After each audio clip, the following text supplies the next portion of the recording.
10, 9, ignition sequence start. All engines are running. Liftoff and the clock is starting. Roger, the clock is operating. We're underway. It's one small step for man, one giant leap for mankind. And as we log in from the bathtub, it's time for Kerbalcast, episode 47. That guy from the Signal. Which one you going for, bud? Okay, I'm gonna show you how to get there, okay? When it hits that circle, you press the button. Okay, you got any money? Okay, well, here's the dollar. I am your command module pilot, CMP, Nostromo, and joining me is the lunar module pilot, LMP. Nostromo. Biff Aldrin. It's twice as good. Welcome to Kerbalcast. Sorry, I'm not used to being on this side of it. So, in today's episode, X marks the spot. Well, maybe, but that doesn't mean you can find it. Make some sonic booms with the third installment of Freetoss Flight Fundamentals. And what do you think about 1.0? Find out in the mission briefing featuring your letters and tweets. And after the credits, Interstellar Revisited with our special guest, Amy Kay. After dark with Cape. What did I just try and say? See, it's not so easy. You think it's so easy. easy to say Kerbal After Dark. Kerbal After Dark with Amy Kay. Oh, there you go. Okay. We just completely swap seats. Next, you can have my job and be completely missing all the time. I want to start out and say that this is a little strange. This is going to be one of the stranger episodes of Kerbalcast. Well, yeah, simply because I started the intro this time. Because you started the intro. Well, hey, I'm slowly getting pushed out. Yeah, I'm taking the power away. That's right. Unlimited power. Unlimited power. Save Padme. I can't live without her. No. Oh, by the way, I go on to be the ultimate wrinkly dude. Yeah, mean guy in the universe. The reason that this is a little strange is we are recording this episode the day before 1.0 is going to be released. An exercise in futility. Yes. And we are releasing this episode the day after 1.0 is released. A double exercise in futility. Yeah. So you are hearing right now, you're hearing voices from the past, and we're talking to listeners in the future who already have their hands on 1.0, who have already been playing 1.0 for a day or two by this point. So the voices that you're hearing right now have no firsthand experience with 1.0 whatsoever. Yeah. So please take that into account as you listen to today's program. I can't believe you haven't messed with the physics bubble. That's right. Hey, what is the physics bubble? I don't know, but it's about to pop. Yeah. We are going to talk about 1.0 a little bit. Obviously, we don't have any firsthand experience with it, but a week from now, we will have a chance to kind of mess around with it and talk about it a little bit. But we're gonna talk a little bit about what we know and what we're expecting, which is going to sound kind of weird because, again, you're going to be listening to this and already have it in your hands. The Kerbal of tomorrow. That's right. That's right. We are playing with causality in Kerbalcast. Yeah. Let's start out. We'll just briefly talk about progress. The episode we made reference to X marks the spot. And that is in reference to me. I told you that I have done ScanSat. And ScanSat shows anomalies on the map as X's. And from what I can gather from my scans of Minmus, there is only one anomaly on Minmus. And since the ScanSat map doesn't overlay the in-game map, I have to kind of guesstimate where the anomaly is. I can get in the general area, but once I'm there, I have to actually try and find it. And Freetoss told me when he took me on a guided tour of the anomalies in the game, he told me that some of the anomalies are actually buried. So I don't know if the one anomaly on Minmus is one of the buried ones. Yeah. I wandered all over that stupid moon, that one little area, trying to find the anomaly. And I never could. And I finally just gave up and went home. So that's why X marks the spot, but that doesn't mean you can always find it. Yeah. So, like, how would you find the thing that's buried? It just says it's an anomaly. It just isn't anything. Or Yeah, do you need to get the seismograph or whatever? He showed me it's been a couple of weeks since he showed me, but I mean he was literally standing right on top of it, and it was indicated somehow, and he was saying, "Yeah, I'm standing literally right on top of the anomaly," and he said, "But it's buried. I can't see it." Yeah. So I don't know. Maybe someday in the future you can, maybe Kerbalcast 1 or maybe Kerbal 1.1 will introduce shovels. There you go. And so you can dig your own grave. You can dig up the anomalies. But my progress for the week is a very frustrating search for X. Yeah. And let's just say that much like my college career, I never could solve the value for X. Oh, I thought you could never find somebody to get some X from. Oh, that's bad. You were thinking that's bad. No, about math. I was thinking about narcotics. Yes, apparently so. Oh, yeah, that's right. I couldn't score any X in college. Yeah, mainly, honestly, I was such a nerd. I mean, to me in college, X meant X-Files. Yeah. You know, so it was like that's the only X I knew, and algebra, which I could never figure out what X was. Yeah. The only other progress for the week, and I have to really thank North Star for this. I wonder sometimes why we even host a Kerbal podcast, because you and I are probably the two most uninformed Kerbal players out there. I mean, everybody knows so much more about this game than we do. And sometimes I make the simplest of mistakes.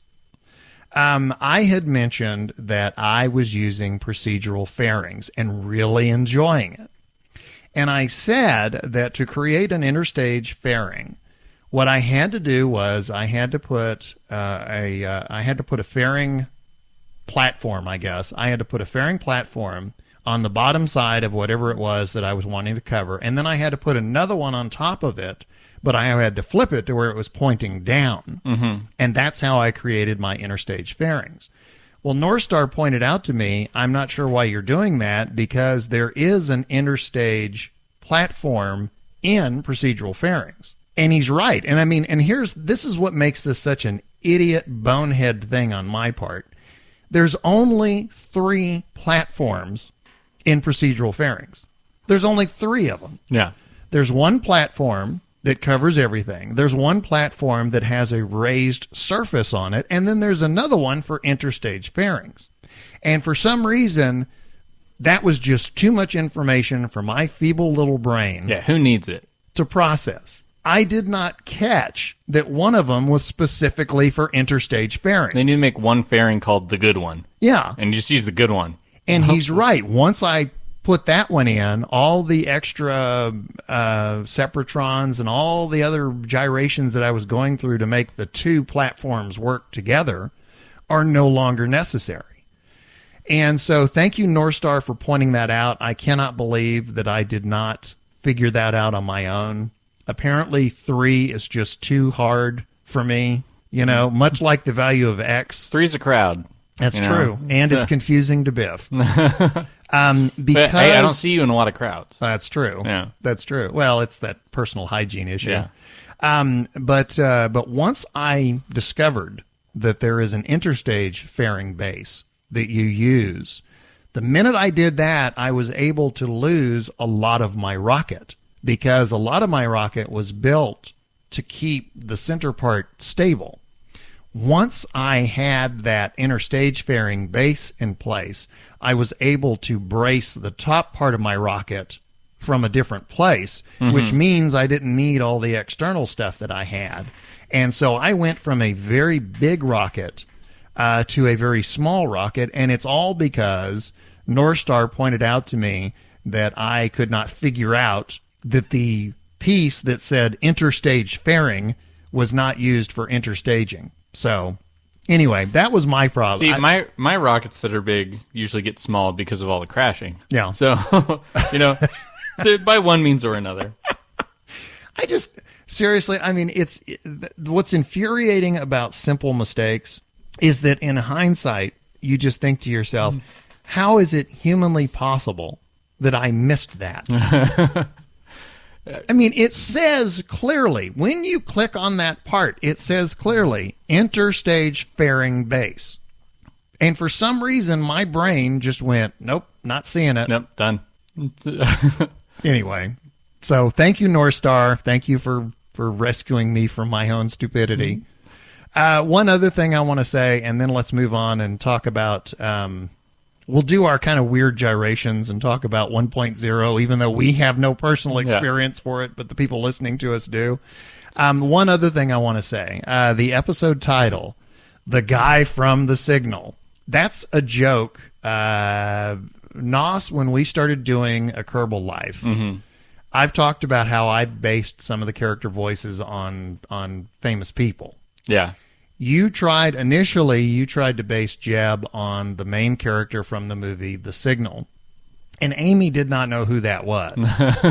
And you said that you fairly quickly... I eventually kind of made it its own thing. It was a cross between that guy, Jesse Eisenberg, and even though I don't like Big Bang Theory, Leonard Hofstadter, or however you say his name. You don't like Big Bang? No, I don't really like it. Is it too much penny?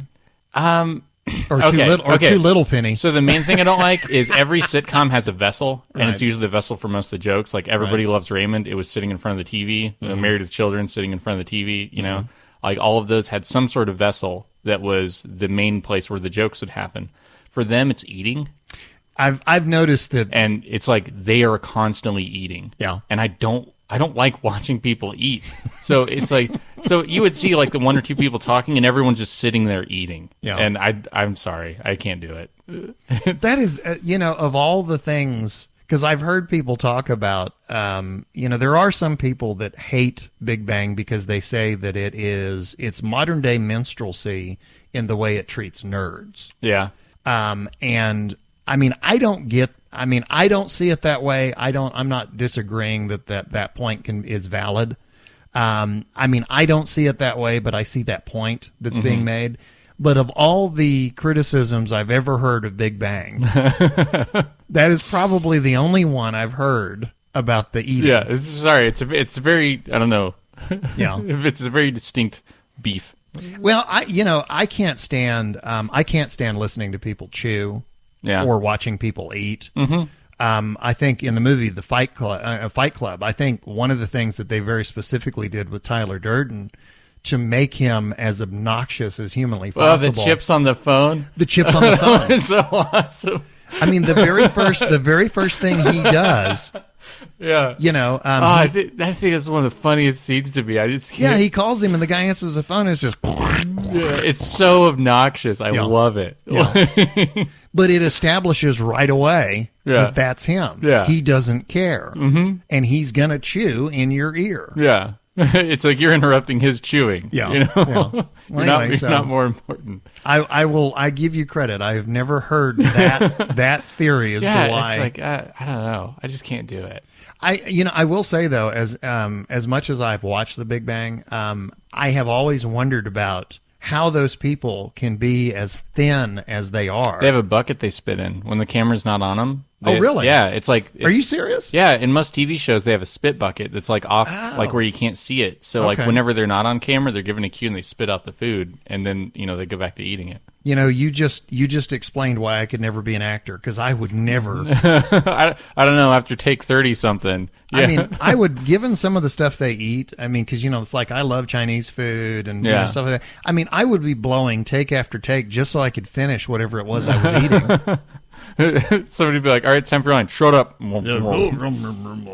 Yeah, honestly, they would be picking food that I hate. Yeah. Because they would figure out, after probably about the fourth or fifth episode, they'd go, okay, there's a correlation here between if Biff likes the food and if he's going to blow a line. Yeah. So here you go. It's hog tonsils. It's like, ooh. Hog tonsil flambe. Hog tonsils. Enjoy. Yeah, hog tonsils. Okay. Anyway, so that, in case anyone's curious why the episode title was The Guy from the Signal, that's why. That's who Jeb originally was going to sound like this. Which one you going for, bud? Okay, I'm going to show you how to get there, okay? If you've seen the movie The Signal, you know exactly. Yeah, which, he turned out to have a little bit too much of a twang for how much MC has, So I was like, okay, we're gonna get a little away from the twang here. One of these days, I'm going to have to ask you to explain that movie to me. It's like the end credits rolled, and I was just going, Welp. That's pretty much it. I was like, there's so many movies that I have figured out over the years, and this one just baffles me. It's classic sci-fi in that, it explores a concept but doesn't really finish it. It's like, hey, what if? And you're like, oh, yeah, right. What if? Right. I know, what if? No, I'm not saying like what. I'm not explaining it. I'm just saying, whoa. Well, I'm going to... Oh, thank you, Keanu. Yeah. I'm not going to say any more about The Signal because really there's not much more you can say without just blowing it for somebody. Yeah. So I'm going to leave it at that. It's a fun movie. Yeah, it is. I will say I enjoyed it, even though I was just thoroughly baffled. Yeah. But I give it... It was very well done, and it held my interest, and it was very intriguing. Mm-hmm. Who knows? The way I come up with ideas, one of these mornings, I'm going to sit bolt up right up in bed and go, I understand. Yeah. I just figured it out. Well, let's move on. We're going to talk about 1.0, and to do so, we have brought in a special guest today. Always welcome on the program. Amy Kay joining us. Amy, how are you doing? I'm not bad, thank you. Well, good. Amy, you sent out a tweet that I definitely want to second. You said that you are excited and you're dreading at the same time because of mods. Yes. See, I did this the last 2 times that KSP was majorly updated. I love when it comes out and I'm desperate to get in there and play it. But originally I thought, let's not wait for mods to be updated. Let's just go and play the game. Mm-hmm. But it doesn't feel right. I'm so used to having them all there. Right. Not having them and going into vanilla, it will just be completely strange to me, and it just doesn't feel right. I tried when 0.90 came out, just playing without any mods, and sounds horrible, but I didn't enjoy it just because I was missing so many aspects, and it just felt too easy. Well, I think it's relevant that you said that about mods because, literally there is now a term that's been coined, kettlewell mode. Yeah, which refers to somebody playing with tons of mods. Yeah. So you're like queen of the mods. Yeah. Like you're like the Borg queen, and resistance is futile. Yeah, so I keep assimilating mods into my collection. That's but now right. I have more to update every time. But but your head doesn't come off, and there's like a little metal spine hanging down, right? No. I got an upgrade. I don't do that anymore. It's too messy. Okay, cool. Yeah. Okay, I just wanted to make sure. So. Ladies and gentlemen, we have completely gone off the rails. Yeah, I will say for what are we every... talking about again? Yeah, that's totally... Yeah. Well, Amy, I wanted to ask, what do you think about 1.0? Obviously, people listening to this are already playing it, but since we're talking from the past, none of us have seen it. Other than screenshots and watching the Twitch stream and everything else, but what do you think? Well, from what we know, from all the new features that have been announced, and now I've got to say I've deliberately been avoiding the streams because I want to have that little bit of surprise when I actually find all these little new things themselves. So I'm only going off new features that have been announced and with screenshots, dev notes, etc. But I'm really, really excited for it. The only thing I'm worried about is, yes, they've got loads and loads of new features, and by all accounts, they're wonderful, and this is going to be brilliant, and the people in the future can tell us what there is. But I wonder if that means that because it's been such a jump, so many new things added in just one version, whether there's going to be more than its fair share of bugs. So that's what concerns me. Yeah. Well, I will say, I think that, again, and I do not want to sound like a Squad fanboy. I have been critical of them in the past. But I will praise them when I think they get it right, and I think they got it right. They have done the build-up to 1.0, in my opinion, exactly right. Because when they first started talking about it, at the time I kind of felt like, maybe a little too soon. Now I'm like, 1.0. Yeah, So, it's like you're fully on board. You're like, yeah. Okay, if you guys are ready for it, I'll take it. Yeah. It's like they did psychological mind training on me, and they've totally conditioned me to where now I'm Pavlov's dog. You know, they say 1.0 and I start drooling on myself. It is also really reassuring that they have taken a lot more time than was originally feared that they were going to take and just rush it out. So I have leaned further. I know originally I was in the camp that said, oh no, this is terrible, this is too soon. But because they've taken so long, it does kind of invite the feeling that they've spent a lot of time in QA. They've said they've got a much bigger QA process. So I am a lot more optimistic now than I was originally. Like you, I've kind of come around the way Squad has been about it all. Right. Well, is there one feature in particular that they have teased that you're most excited about? Because I mean, yes. I can tell you, for me, it's resource gathering. Yeah, exactly. Resources. It's resources for me as well. It's going to be something fun to play with.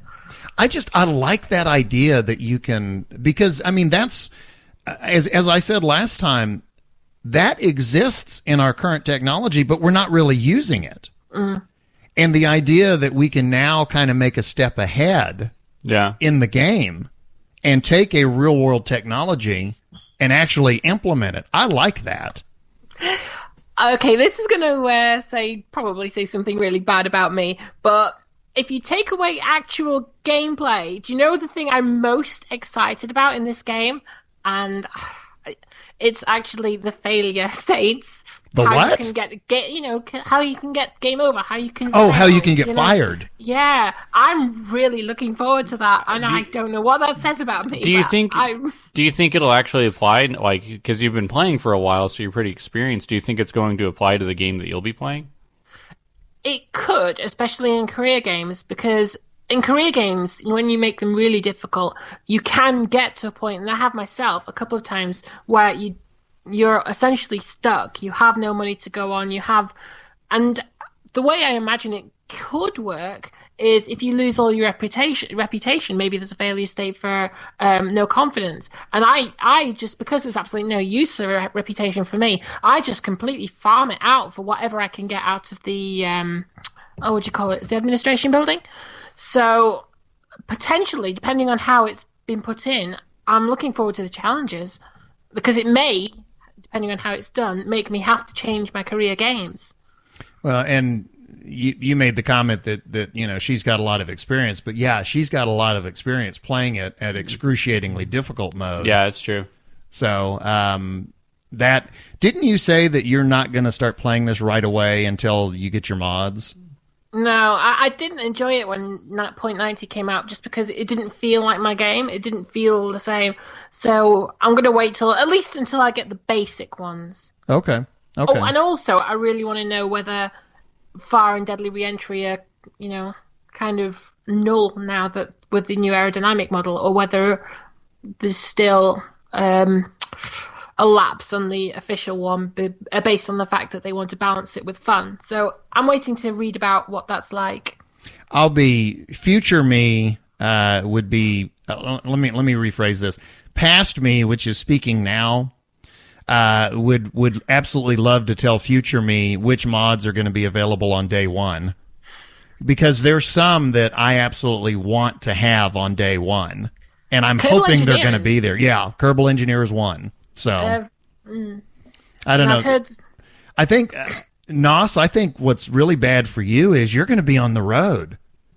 You're not going to, I think, you won't get your first look at 1.0 until like Saturday, right? Yeah, Friday night or Saturday.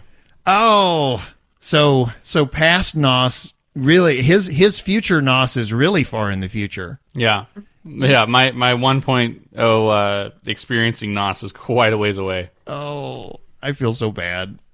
Like, if I had to wait on mods, then I'd be like, oh, okay, I was going to have to wait anyway, but I don't use mods, so it's like I could play it the moment it happens, but I'm just not going to get to.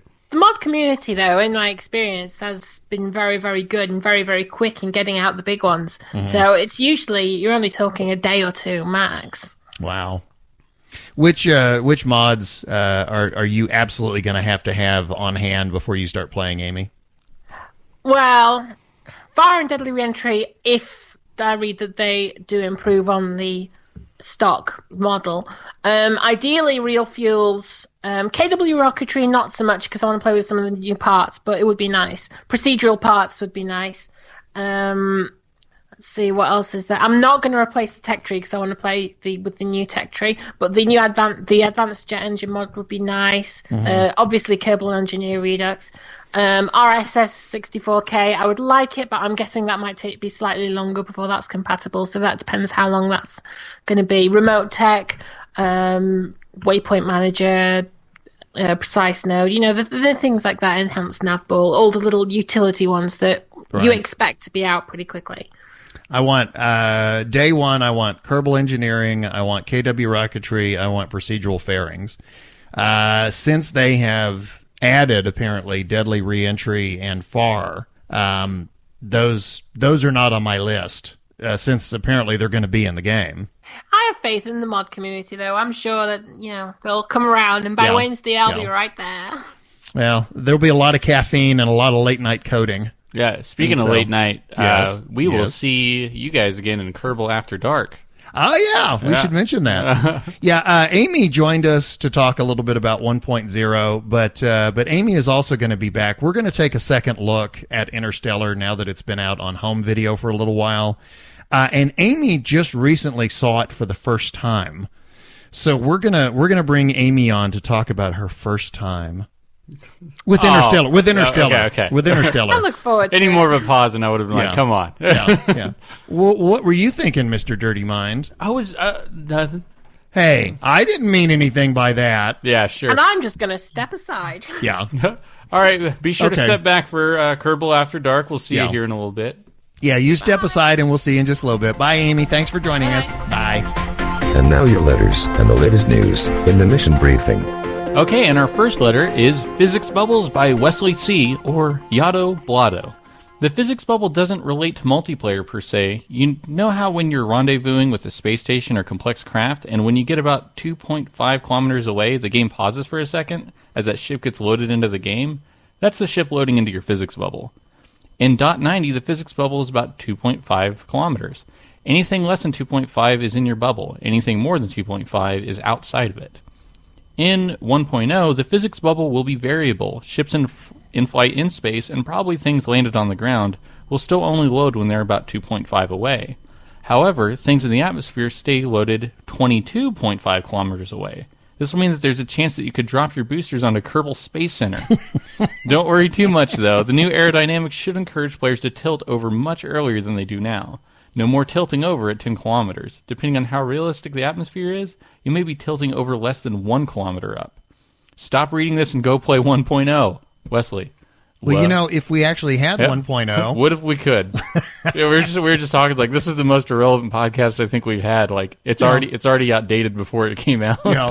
The you know what though? Unlike previous irrelevant podcasts, we actually know this one is irrelevant. We're aware of the irrelevancy. Yeah, as we're recording. I was right though. I made a prediction that you and I probably were not understanding what a physics bubble was. Yeah. So. Now I understand. You know what else? I sometimes as you learn more, you start to piece things together that you have wondered about in the past. Uh-huh. Do you know how I have always talked about how there is that little load time when you're approaching an object in orbit, when it gets about 2.1 kilometers away or so, the game actually pauses briefly as it loads the textures. Yeah. Well, now I understand that's the game bringing an object into the physics bubble. Mm-hmm. I now understand that. I never got that before. I said this at the beginning, like we're like the two most unlikely people to be hosting a Kerbal because we know so little. The advantage to not knowing as much about the game is that if you're honest about it and you say, I don't know what this is, could somebody explain it? People will answer and they'll explain things and you will figure things out. Yeah. And it's good for two reasons. One, if we were just like straight up the best Kerbal players, then every letter writing in would be like, hey, you guys are great. You want to tell me how to do this? You want to try this? Yeah. Instead of, us messing up now and then, it's like, hey, this is what you guys are talking about. Yeah. And sometimes you got to be the guy who asks the question so stupid that you didn't want to ask it.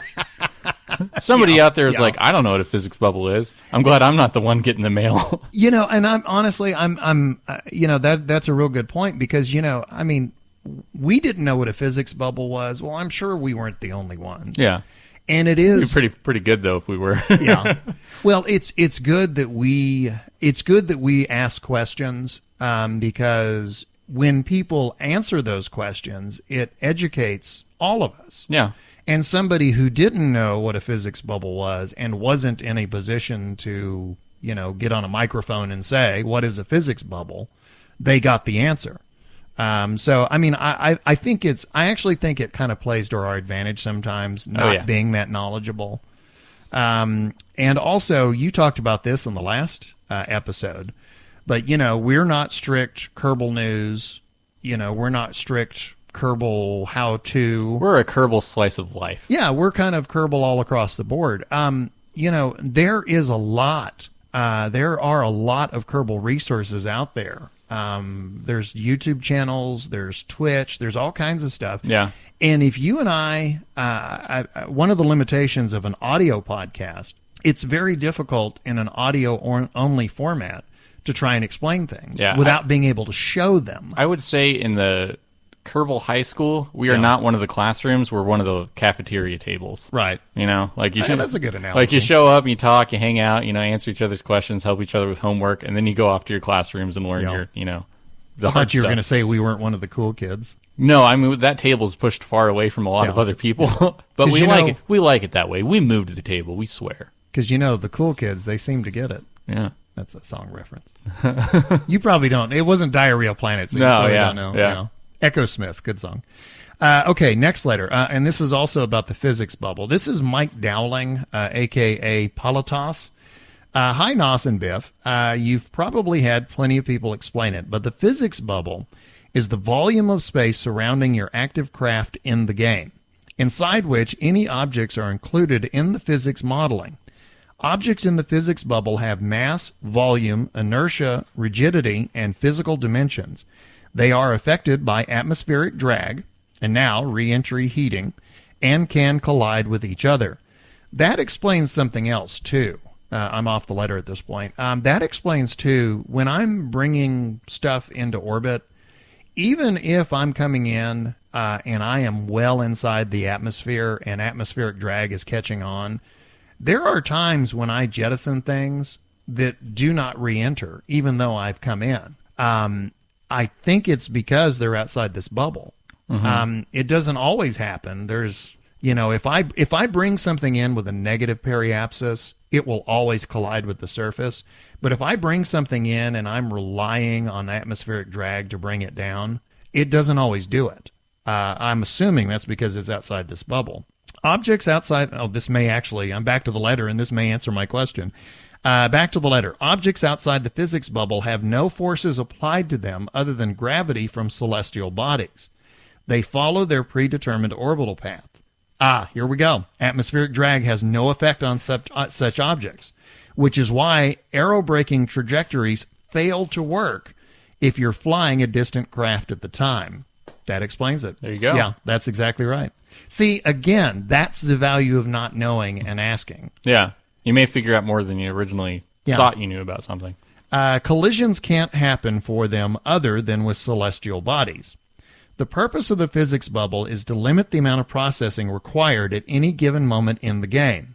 If you have, say, 50 craft floating around the solar system, then given the scale of space, most of those crafts and objects are not relevant.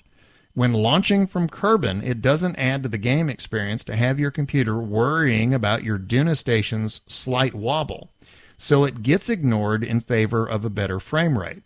Well, that is a good decision. Yeah. That's a good trade-off. Yeah. I'd rather have a better frame rate.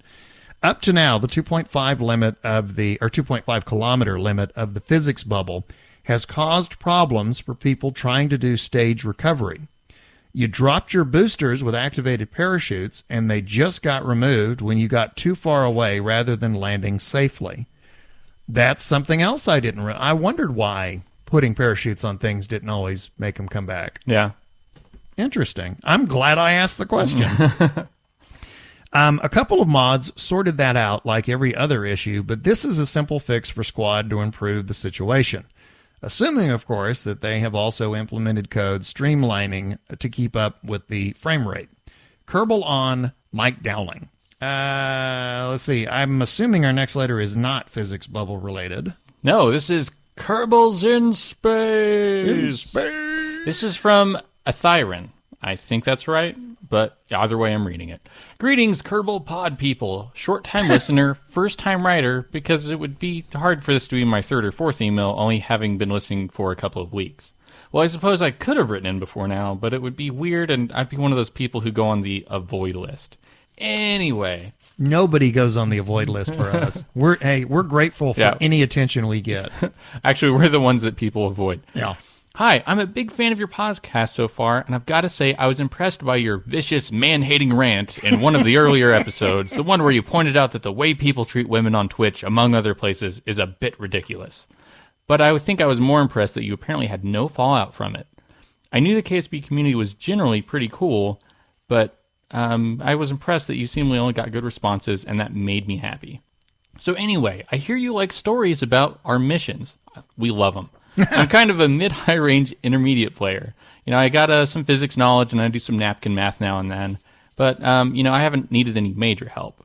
Since I got back into playing KSB about a month ago, I've been playing a new save with the TAC life support mod installed, and I decided to test out my long-range mission capabilities. I had the Explore Duna contract as well as the space station contracts around Kerbal, and Duna. So rather than send an Apollo-style command module lander setup, I thought I'd send out a station core, a lander return ship, and a resupply module as a fleet to Duna. This was immediately after a mission to Minmus where I got home with minutes worth of water left. But you know what they say, always make sure to run before you can crawl. At least I think that's what they say. About a week into the mission, I took a look at my supply levels. I had water reclamators. What? Water reclaimers. Oh, reclamators. Okay. Reclamators. Sorry. Well, Reclamators. Reclamators. You know what? That makes them futuristic. And that is actually whenever you repurpose a robot clam. Right. And an air scrubber, but my food stocks were suspect. I figure I had about a week's worth of leeway for getting to Duna, and I had enough food between the station and the lander to see us through another, give or take, 300 days. But with at least 13 trips to make. And the fact that the lovely window that had seen me safely to Duna within 280 days would not be available on my way home. I probably end up getting halfway back before the crew starved to death. Fortunately, the launch window was technically still open back on Kerbin, and closing. But still open, so I went another supply ship full of snacks and DVDs of the latest episodes of A Kerbal Life. That supply ship made as Samble, Greg Bart, and Wanfield, my lander crew, were carrying out their second mission, to Duna's Midlands, so they had a brilliant surprise when they got back into orbit and docked. Entertainment and the possibility of survival, heck yes! After allowing the crew to kick back with an episode of A Kerbal Life and curb nuts while the station's scientific crew scrubbed red dust out of the Science Junior's crevices and stored the reports, we set off to Ike. To check the lander, had enough Delta V to get there, land, and get back to the station. The landing was a little suspect, but everyone managed to walk away from it, and there was just enough Delta V to get back and get into a position where RCS could bring us into dock. This is when somebody, naming no names, Greg Bart, managed to snap off one of the solar panels while trying to save time later by picking up all the science before liftoff. Now true, as Greg Bart, who shall remain nameless, argued, one solar panel did give enough power to keep air fresh and water non-disgusting, but he forgot two important terms, redundancy and center of mass. Basically, we were one mishap away from being stranded around Duna for another 300-plus days, and the ever so slightly shifted center of mass made mishaps quite a lot more likely in the future. So, almost 300 days into the mission, and almost 3 days into our orbit of Duna, it was time to come home. The window was closed, but a trajectory between Eve and Moho would get us back to Kerbin in about 200 days. And two different napkins agreed that I probably had enough Delta V in the refueling ship to make that trajectory happen.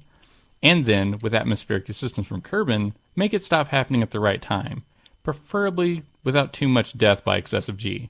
Long story short, we made it. The end. By the skin of Greg Bart's teeth, we made it.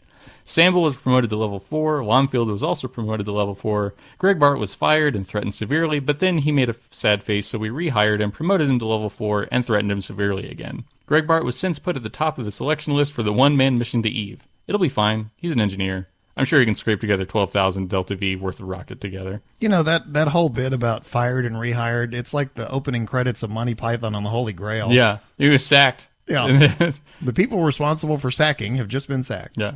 By the way, before I stop writing, do you ever get flashes in your mind of John F. Kerman giving a speech to all the KSU students before the MUN mission pickup? We choose to go to the MUN. We choose to go to the MUN in this decade and do the other things, not because they are easy, but because they are, at least, easier than going to Eve. Homer to your mobile, and may your parachutes always be adequately calibrated. A siren. Okay. 3 things. Number 1, I think it's funny that you did not do the John JFK decade. Nah.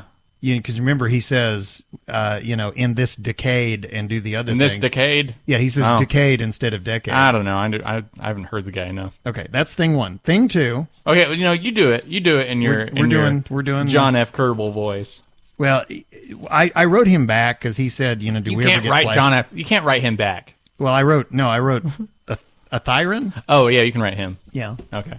I had an athyron condition once, but I went to the doctor. Whoa. No, he asked about, do you ever get flashes in your mind of John F. Kerman? It was like, yeah, and they all involve a green Marilyn Monroe. So I don't want to say any more about what flashes I get of that. Yeah. Second thing, apparently there is a video version of A Kerbal Life out there. Well, remember, he says they're taking DVDs. Oh, of it, yeah. So, okay. If there is, I strongly recommend you watch the original versions, not the George Lucas special editions. Yeah. Jeb shot first. Yeah, and there were more rocks. Right. And the doors were huge. Right. And the Kerbals blink. It's weird. Last thing, he made reference to Fifth Element. And he, in a different email, pointed out to me that the episode title a couple back, where we actually used the quote from the Fifth Element, there is a story attached to that. He says that we actually have it's a mistake. The episode title was, if I remember right, it was Fire Burns, Wind Blows, and then Water Falls. Water Falls.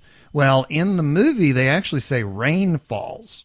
And I was in a hurry when I was putting together the Kerbalcast run sheet, and I remembered the quote, but it had been a while, so I wanted to make sure I had the exact wording, and I went to IMDb. And IMDb had it as Fire Burns, Wind Blows, Water Falls. Yeah. And that's why Waterfalls ended up in the title instead of Rainfalls, because instead of going back and actually finding that in the movie, which I should have, I relied on IMDb, and IMDb did not serve me well. Yeah.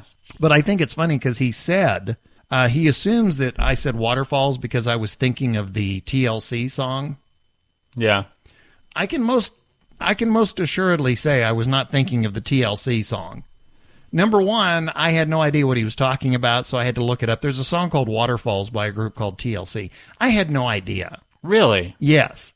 Oh. I don't keep up with pop music much. Yeah. That's one that's been around for a while. Yeah.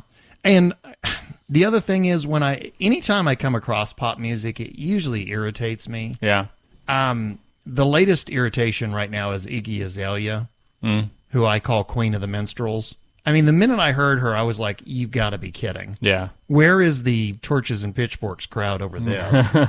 But see, I just don't. And, and then, of course, what's the other pop music thing that just drives me insane? She Who Must Not Be Named. Yeah, yeah.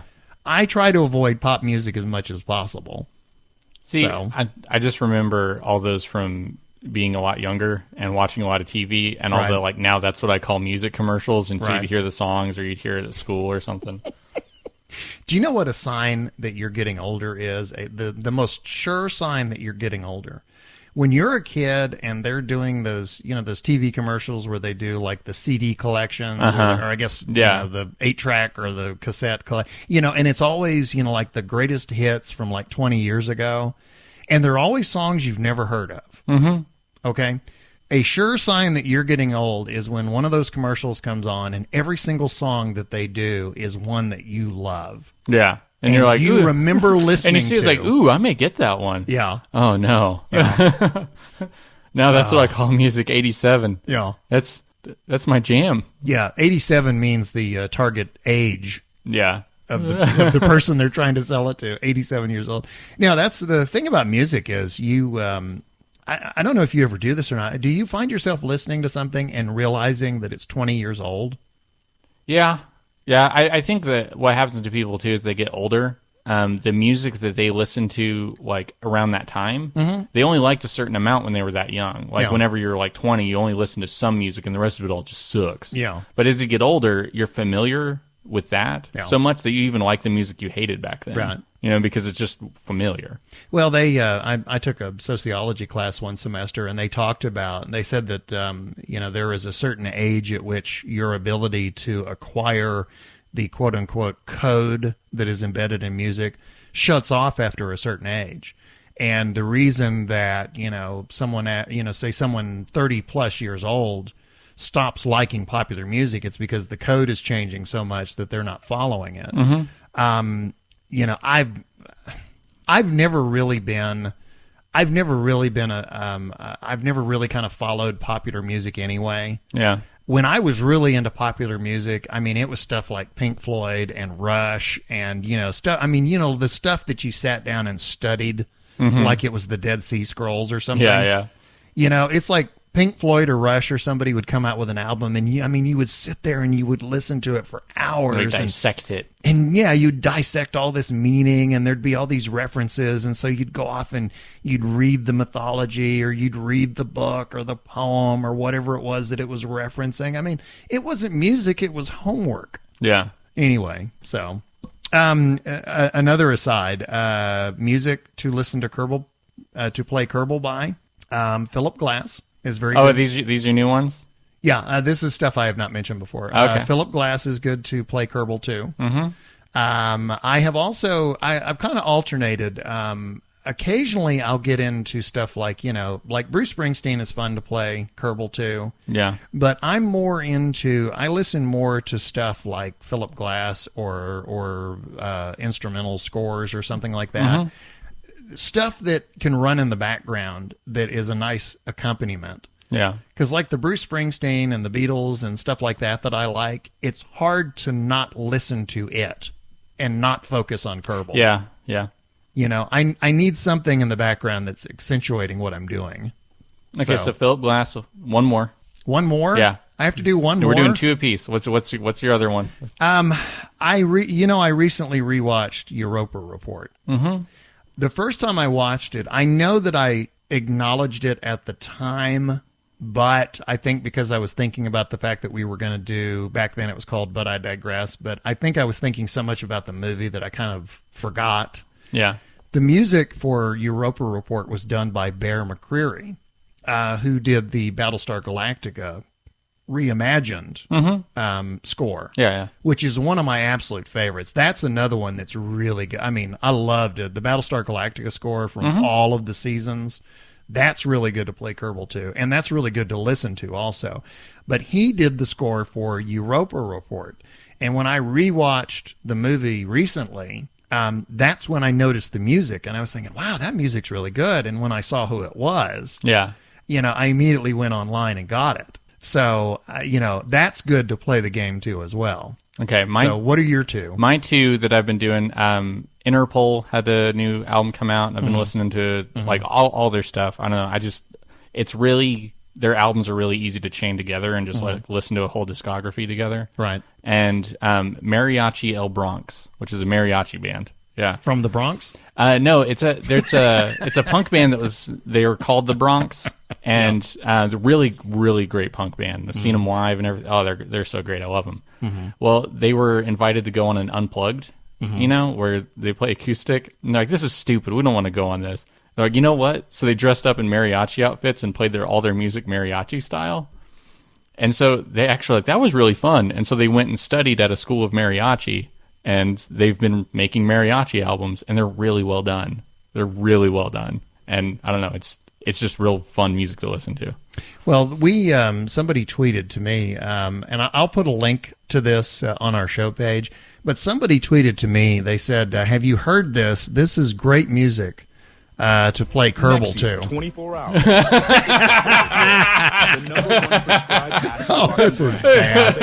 You can get Nexium without a prescription. Didn't we mention that we completely sold out to a YouTube ad? Yeah, apparently. Well, now that we've inadvertently played a Nexium ad from YouTube, boy, you got to just love live podcasting. Here is the actual track that I was trying to play in the first place. This is Apollo Control at 102 hours into the flight of Apollo 11. It's grown quite quiet here in Mission Control. A few moments ago, Flight Director Gene Kranz requested that everyone sit down, get prepared for events that are coming. And he closed with the remark, "Good luck to all of you." But that is the name of the group is Public Service Broadcasting. Yeah. And apparently the whole album is stuff like that. The track is called Go. Yeah. And they've taken mission audio from Apollo 11 and they've mixed it in with music. Oh, that's really cool. Yeah, it is really cool. So anyway, if you're curious about music to Kerbal too, those are some suggestions. Yeah, there are 5 things for you. Let's see. What did we say? Philip Glass, Europa Report, Battlestar Galactica, Mariachi El Bronx, Interpol, and then Public Service Broadcasting. Yeah, I believe so. So there you go. There's some different stuff. We don't ever digress, do we? No, never. We are the most non-digressionist folks ever. You know what? Let's digress from this fun we're having. And let's do some letters. Yeah, let's do some letters. Interestingly enough, the next letter is related to because in the last episode we had someone who wrote in and said you guys digress way too much. Yeah, we had a critique. It was legitimate. And you guys go on way too much. Yeah, I don't know what he's talking about though.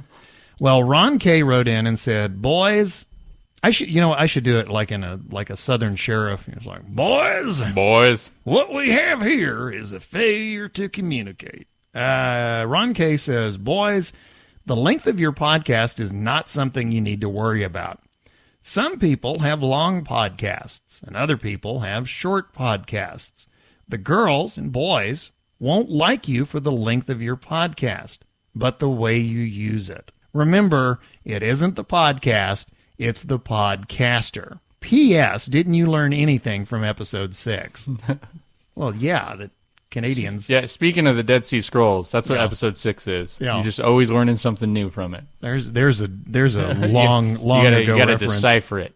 I love his. He's got a little little tag that he puts on his emails. Give a man a fire and he's warm for a day, but set fire to him and he's warm for the rest of his life. That is so demented. Coming next from Phil. Run, Phil, run. Run, Phil, run. 1 month until Kerbalcast turns 1 year old. Congrats! Are you planning anything special? How about streaming a Kerbalcast live event? And, Nos, I listened to Diarrhea Planet while Kerbling last weekend. Totally dig it. Phil. That, boy, Diarrhea Planet is going to be, on our tombstones, it's going to, they promoted Diarrhea Planet. They got the word out about it. That's like our one accomplishment in life. Sleater Kenny is also good to Kerbal too. We are fine. If we're going to keep dropping, then teenage retirement's good to God, this is the most. You know what? This is two things. This is like hanging out at the record store and everyone's like trying to name drop like, oh yeah, well, who's this? Well, it's like Jack Black in that High Fidelity. Yeah. This, seriously, this episode is two things. It is the most irrelevant episode we've ever done, and it's the most musical episode we've ever done. Because we're dropping beats we'll do that for the 1 year. We'll do a musical episode. We'll sing the whole thing. I'm Biff, and I'm reading letters. It's and I'm time not for doing the well mission with the letter. And I digress. Way too much. I digress. Oh. All right, it's time for North Star. That's yours. I already read one. We are so off the rails here. Yeah. It's unreal. This, you know what, folks? This is what irrelevancy does to you. We don't have a purpose. We're just drifting. We have no purpose. We're just spinning our wheels. We're going in circles. Okay, next one.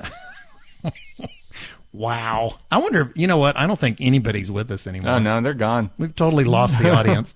Okay, well, sorry about that, North Star. Nobody's going to hear your letter because we've lost everybody. From North Star, and I did tip my hat. I gave him a shout out earlier. Thanks for what you said about the interstage fairing, because that really did save me a lot of trouble. From North Star, dear Biff and Nos, another excellent episode as always. Present episode excluded. And yes, at times I was that guy screaming at the computer. First of all, Nos, congratulations on getting to Minmus. No need to send a separate lander, though. Anything can be a lander on Minmus if you're daring enough. Because the gravity is so low, you don't really need landing legs. Most orbital craft can safely land directly on their engines there. If your craft has a center of gravity that is low enough, it won't even tip over after you land. If you had no other plans for the probe, you really don't need to get back to orbit anyway, and you can knock out all the milestones for Minmus just by orbiting, landing, and transmitting temperature data from the surface in low orbit. It's a good tip. Yeah. If not, it doesn't actually take that much SAS force from your reaction wheels to hold your craft upright after landing until you take off again. Biff, I understand you're getting excited for 1.0, but personally, I still don't think it will be nearly ready or good enough to be worthy of the official release for such a wonderful game as Kerbal Space Program.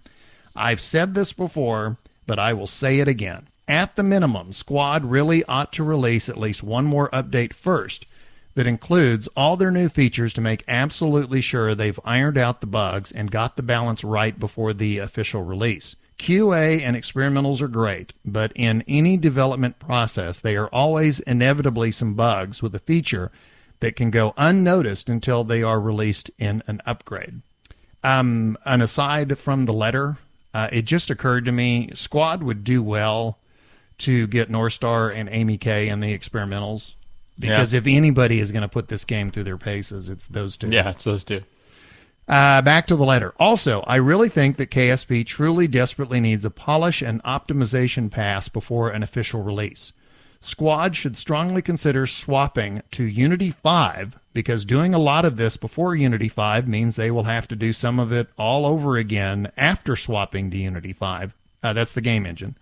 And then performing a thorough polish pass where they not only squash every bug they can get their hands on, but also work on improving the graphics, cough, clouds and better atmospheric ocean visuals, performance, cough, cough, multi-threading, and finding other ways to improve performance indirectly, such as by possibly implementing stretchable fuel tanks to replace the standard size fuel tanks so they can eliminate a bunch of unnecessary fuel tank parts and reduce stock KSP's RAM usage. Regards, North Star. What he's saying there sounds a lot like he wants to integrate procedural parts into the game, to where instead of having a bunch of different size parts, you have like a couple that you can resize. Yeah.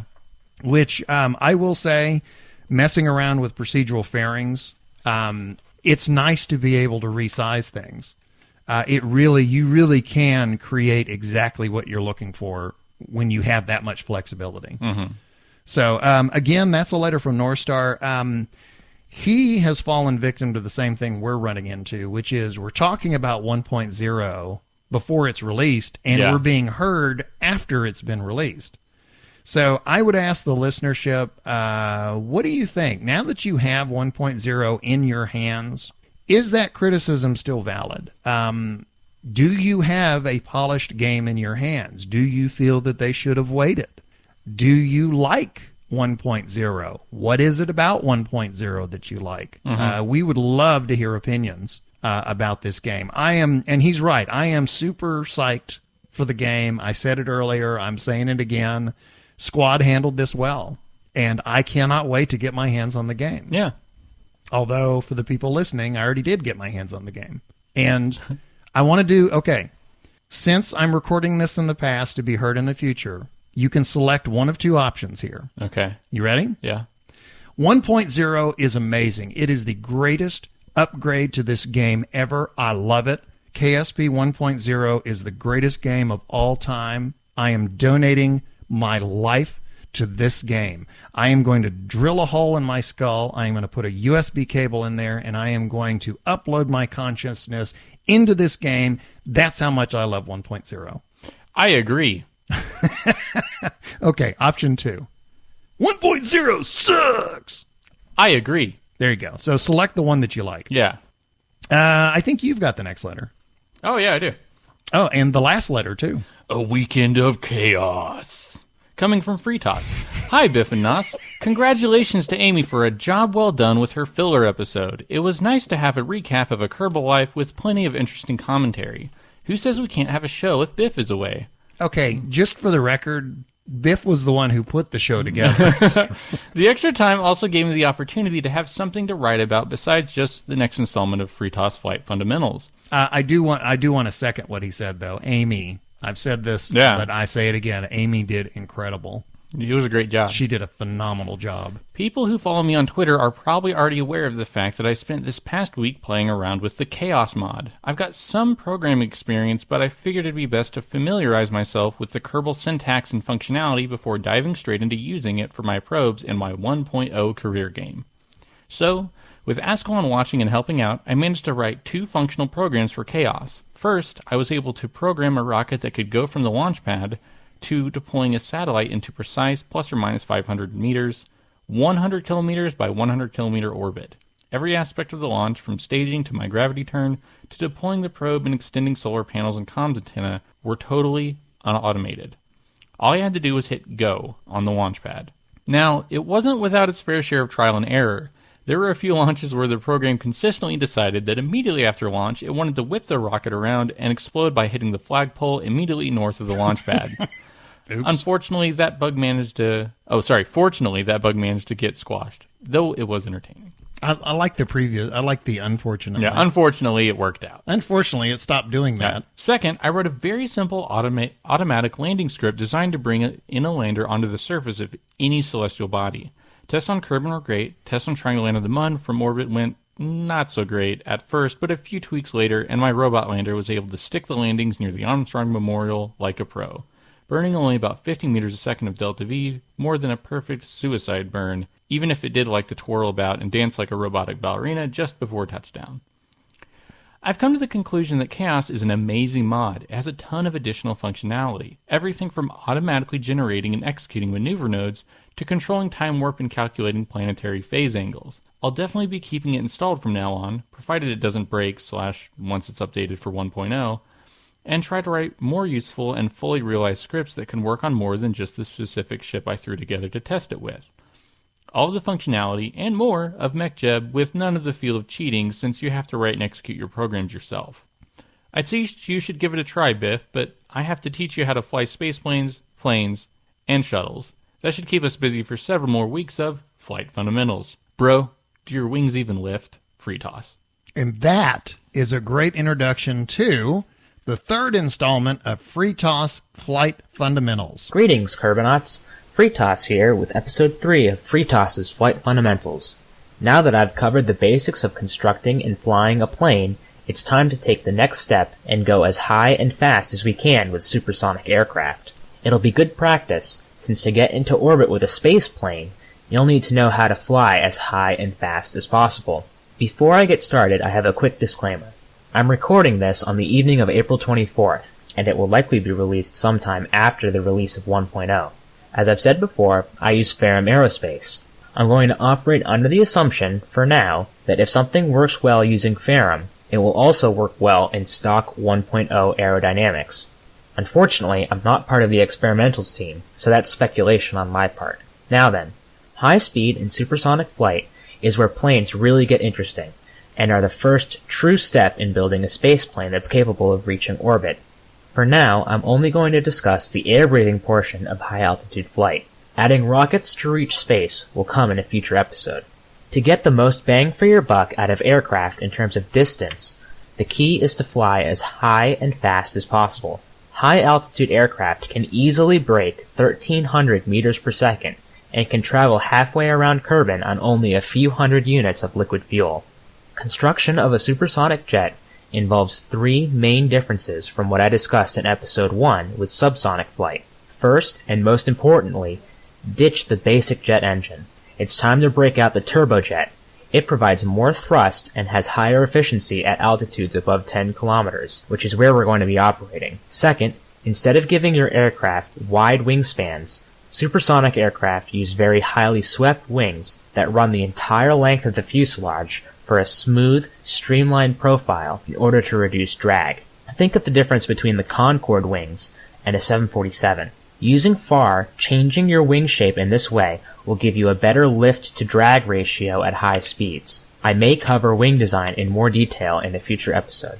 Lastly, you'll want lots of air intakes. I'll explain why a bit later, but from my personal experience, I would recommend using the shock cone air intakes wherever possible. The simple answer, as far as which radial air intakes to use, depends on what your limiting factor is. If mass is an issue, the XM G50 gives more air intake per unit mass. However, the structural radial intakes give a sleeker profile and reduce drag. Since we aren't trying to leave the atmosphere, I recommend the XM G50s for radial air intakes.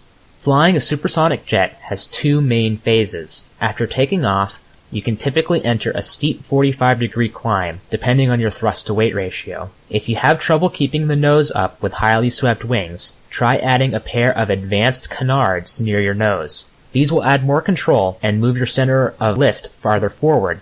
Typically, you can climb fairly steeply until you reach 12 to 15 kilometers or so. You'll want to level out by the time you hit 20 kilometers, and keep your climb below 25 meters per second vertically, and around 10 meters per second when you get really high at about 25 or 30 kilometers. From here, it's a balancing act between altitude, speed, and intake air. To get where you're going, you want as much speed as possible. To go faster, you want to climb higher where the atmosphere is thinner and there's less drag. However, as you climb, the thinner atmosphere can begin to starve your engine of air, lowering thrust and causing a flame out if it drops too low. However, flying faster will push more air into your intakes, allowing you to climb even higher and therefore fly even faster. However, eventually you'll simply run out of air and reach the upper limit of your aircraft's flight envelope. Both FAR and Kerbal Engineer have displays that will tell you how much intake air you're using. A turbojet will begin losing thrust if it has less than 100% of the air it wants to use. Even if you drop below 100% of your air demand, you can still keep climbing and keep gaining speed until the engine is running on 10% of maximum air usage. At this point, the engine will flame out. In a small experiment, I was able to fly a small supersonic jet using one shock cone air intake or two XMG-50 air intakes and one turbojet engine to an altitude of 36 kilometers and between 1575 and 1600 meters per second before I started getting flameouts. A jet carrying 300 units of liquid fuel will be able to travel halfway around Kerbin in about 20 minutes at this speed. If you can climb up to those kinds of altitudes and speeds, you're well on your way to making orbit in a spaceplane. With some practice, hopefully you'll be able to reach at least 22 kilometers of altitude and 1200 meters per second. If you can reach that high and fast, while also carrying oxidizer and rocket engines, you're in good shape when we try to go to space. That's it for this week. If you have any questions, you can feel free to send me a message on Steam, or tweet to me at Freetoss7. I'll talk to you again next week, likely about a review of the changes to stock aerodynamics, and what it means for your aircraft in 1.0. Homer to your mobile. And Homer to your mobile, too. That's Freetoss in this week's installment of Flight Fundamentals. He was, the letter that you read before he got started, he was talking about chaos. Yeah. Do you remember Amy said to us that watching him explain chaos was really cool? Yeah. Yeah, so he's having a lot of fun. I like that he was talking about how, because I'm supposed to be following this. Mm-hmm. He was explaining I guess it's supposed to be. Yeah. Well, he's talking about by the end of this. He thinks I'm listening? I'm supposed to be in good shape, and it's like, okay, not the way I play. Yeah. I'm never in good shape. I'm very rarely in good shape. So, yeah. Anyway, yeah, I'd be curious to see, the atmospherics in the game. I usually am getting out of the atmosphere so fast that I don't really focus too much on it. Mm-hmm. The big things that I've noticed is, once I installed FAR, I had to start doing fairings. Yeah. I had to change kind of my ground to space behavior. You can't lean over as quickly, or else you're not going to stop leaning over. Mm-hmm. And also with deadly reentry, I had to relearn how to reenter, because if you don't come in at a certain angle, you're going to get too much G-force and you're going to kill your crew. Yeah. So that's really the only thing atmospheric that I've ever messed with. So I'm real curious to see what he thinks, because he spends a lot of time in the atmosphere. Yeah. He spends a lot of time flying. So if anyone has a good perspective on it, it'll be Freetoss. I think he had some of the, yes, that he did.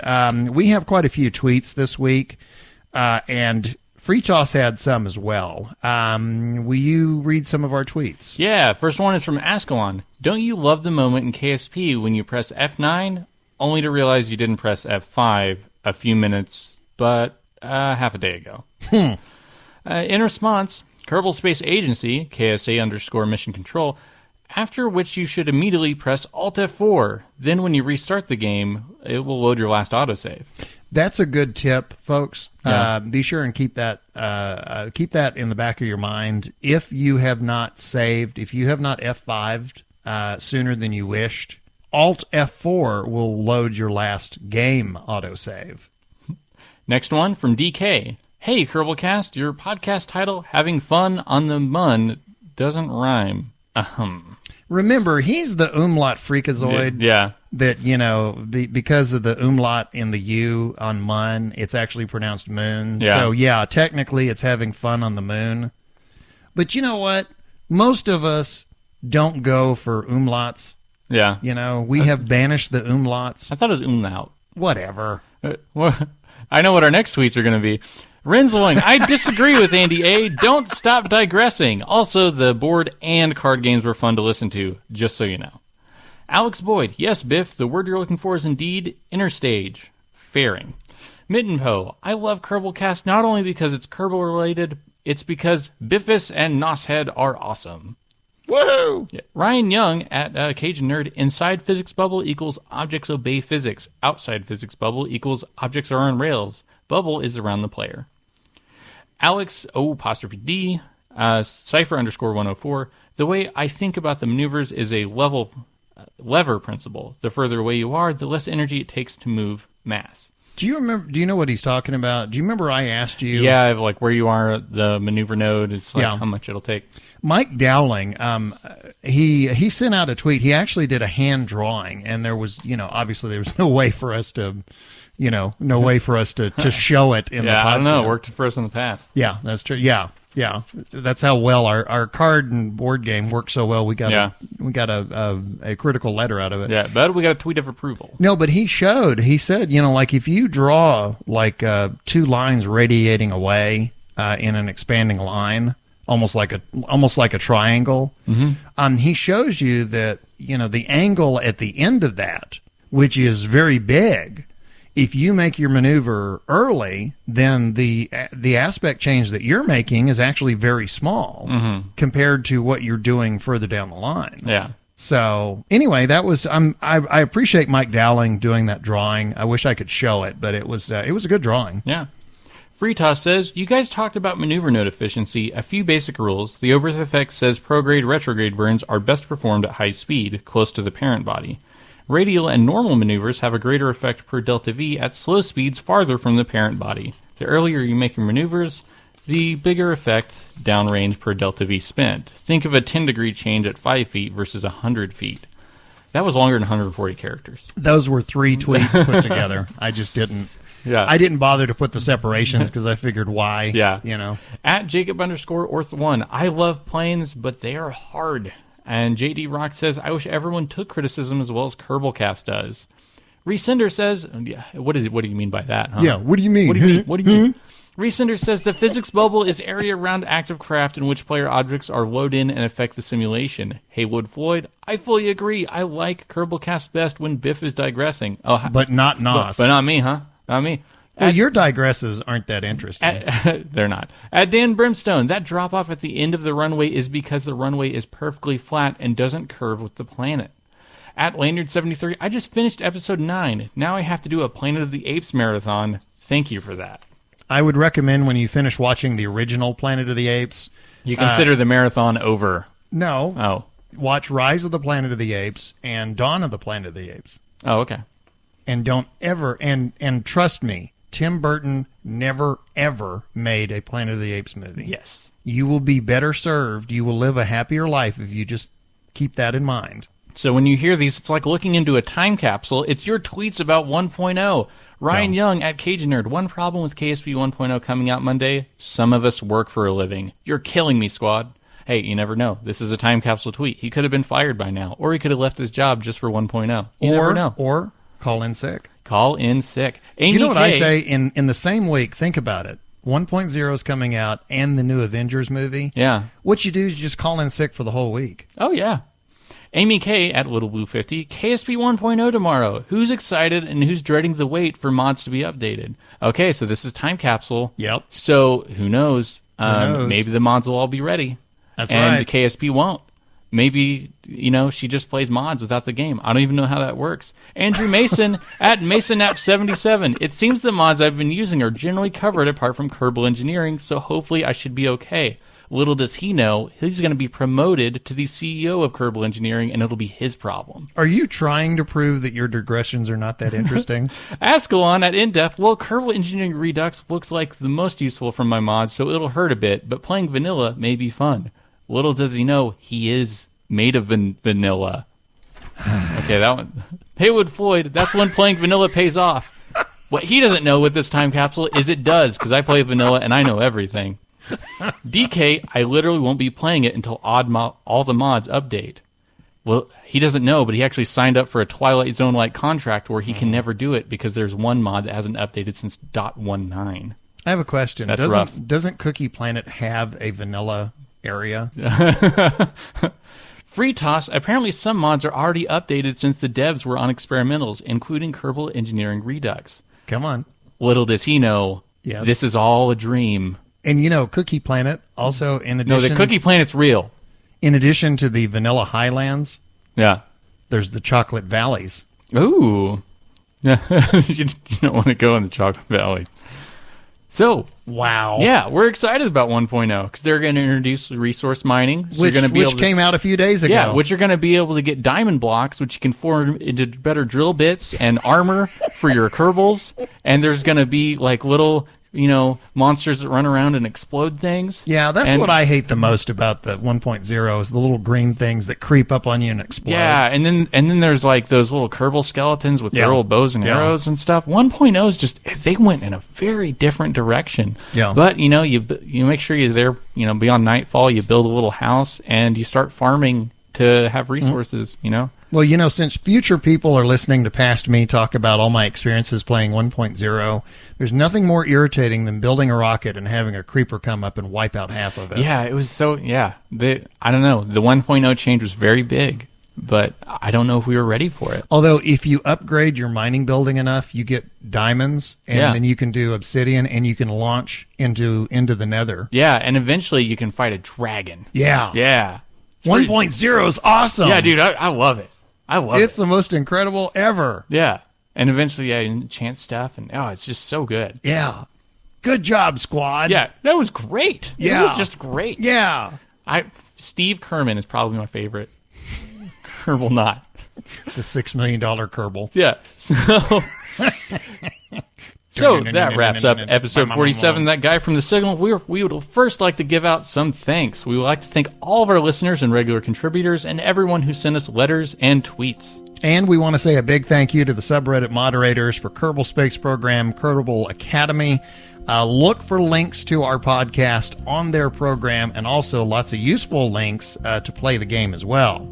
Episode music comes to us from Professor Soap. Look for him on Facebook or at profsoap.com. And another big thank you, this one for Ascalon. He posts episodes of Kerbalcast to YouTube each week so that we can get various mispronunciations and incredibly weird closed captioning. If you want to rev up your DeLorean laptop and send us an email back in time, you can reach us at kerbalpodcast@gmail.com or follow us on Twitter at Kerbalcast. Gonna go back in time. And you can subscribe to us at YouTube. At the YouTube. You can. You can subscribe to us on iTunes.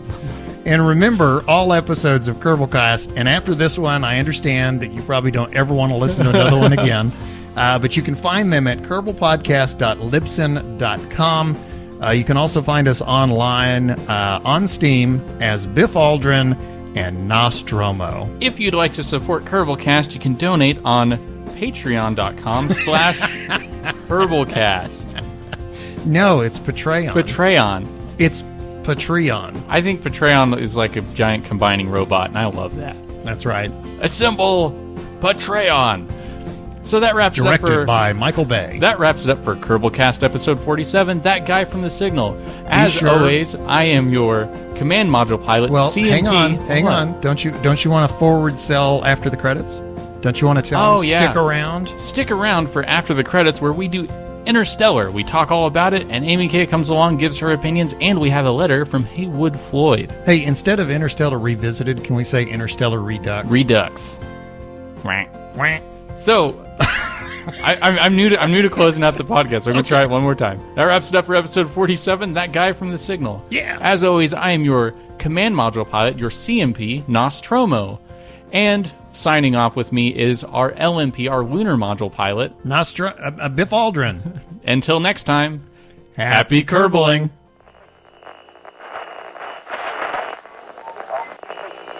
Thanks for sticking around. It's time for After the Credits. And yes, it is, or as Nos likes to call it, Kerbal After Dark. We are revisiting Interstellar. We did a whole section on it back when Interstellar first came out at the movie theater. It has now come to home video, and it's been out for a couple of weeks, and we've had a chance. I've rewatched it. I rewatched it several times in the theater. I've rewatched it a couple of times at home now. Nos has rewatched it at home, and somebody who never saw it theatrically has seen it for the very first time, and that somebody is Amy Kay. It's me. Hello, welcome back. Hello, thank you. We're gonna not talk about Kerbal and 1.0 this time. We're bringing you in to talk about Interstellar. Right. First thing I want to ask you. And because Nos and I did the same thing. When he and I sat down to record our first discussion about Interstellar, neither one of us discussed it before we got started. So I had no idea what he was going to say. Oh, quick thing. Yes. If you're listening to this right now, you're going to have everything spoiled for you. Oh, yes. So, yes, I'm glad you said that. I hope you knew that. Yeah. If not, get out. Well, we have yet to say anything spoilerific. I know, you got to warn him before. Okay. That's true. That's true. You can't be like, and it turns out he was himself the whole time. Yeah. Oh, by the way, that was a spoiler. You know what? That's like people who get into automobile accidents. You know, it's like they turn on their turn signal. Yeah. You know? So anyway, okay. So, yes, this is going to be spoiler-tastic. This is going to be spoilerific. We are going to reveal every tiny detail about this movie. So if you have not seen it and you do not want it spoiled, then don't listen. Stop listening. Stop. At this very second, stop listening. Spoiler number 1. The sky was blue. The sky was blue. Oh. And frozen. Yeah. Okay, so we don't know anything about your opinion of Interstellar. We don't know what you think of it or anything you noticed. So go ahead and let us know Amy Kay's thoughts on Interstellar. Okay, right. Well, overall, I have to say I loved the film. That's my overall opinion on it. I remember right after I watched it for the first time, I tweeted out instantly because I know, people such as you, Biff, were nagging me to watch it every other day. Watch Interstellar.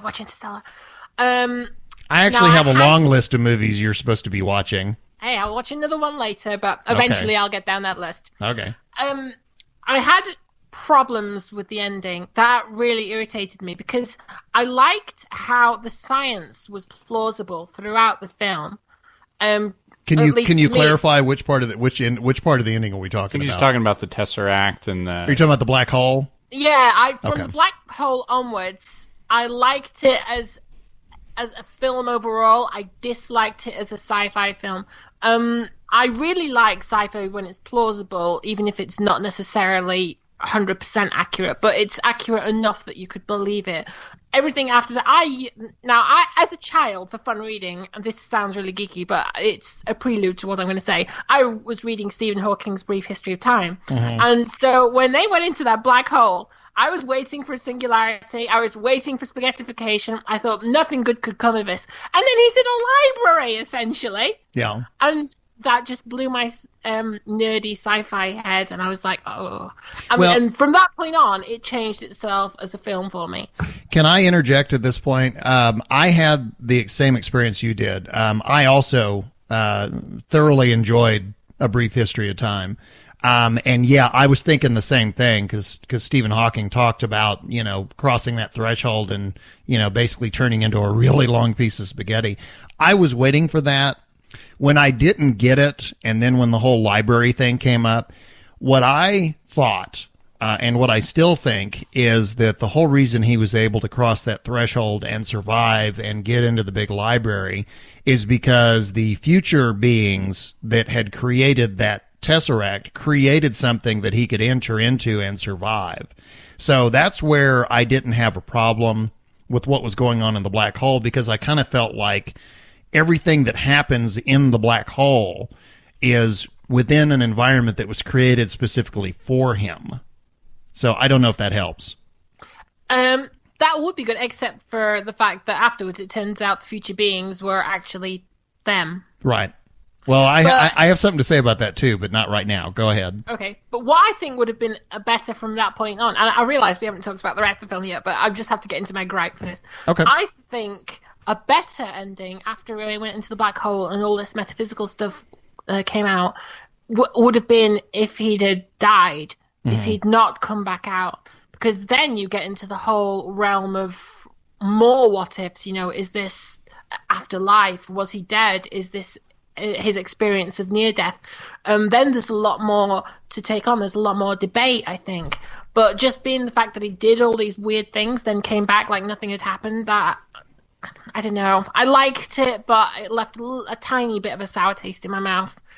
The obviously they're playing around with time. The circle that I can't quite square is that when he crosses through the wormhole the second time, he turns out to be the other half of the handshake with Anne Hathaway. Yeah. Which, if you look at it in a strict reading of the timeline, that puts him way back to the beginning of the adventure. But then when he comes out of the wormhole, he's back in, I think it was what they said, it was 75, or I can't remember how many years in the future it was. But when he crosses through the wormhole the second time, he's jumped the timeline way back, and then he comes out the other end and he's all the way forward again. So I kind of wondered why they did that.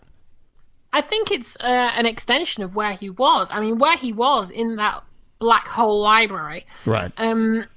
Is he was intersecting all the time. He wasn't in one static place in space and one static place in time. So he was in all times, essentially, wasn't he? Yeah. So I think it would be very easy, just as he would reach out to the different time periods of his daughter through the bookshelf, that he could reach out while coming back to normal space into another time period of, the handshake. So he may not have actually moved. I have to give you a lot of credit. I mean, you just very plausibly explained that to me. I mean, literally, I brought it up and she explained it, and I went, "Oh, okay, I get it. I understand." Very good, Amy. And I think, yay! And I think that the fifth dimensional beings, since they can adjust any time that they send him through, on the way, he did the handshake thing, right, to where they were going to throw him, which is that far into the future where he could be picked up. Right. So I wonder why they didn't. There's a lot we don't know, but I wonder why they ejected him that far into the future. In other words, why didn't they, since he crossed through the wormhole in that earlier time frame, why didn't he come out at that point? Mm-hmm.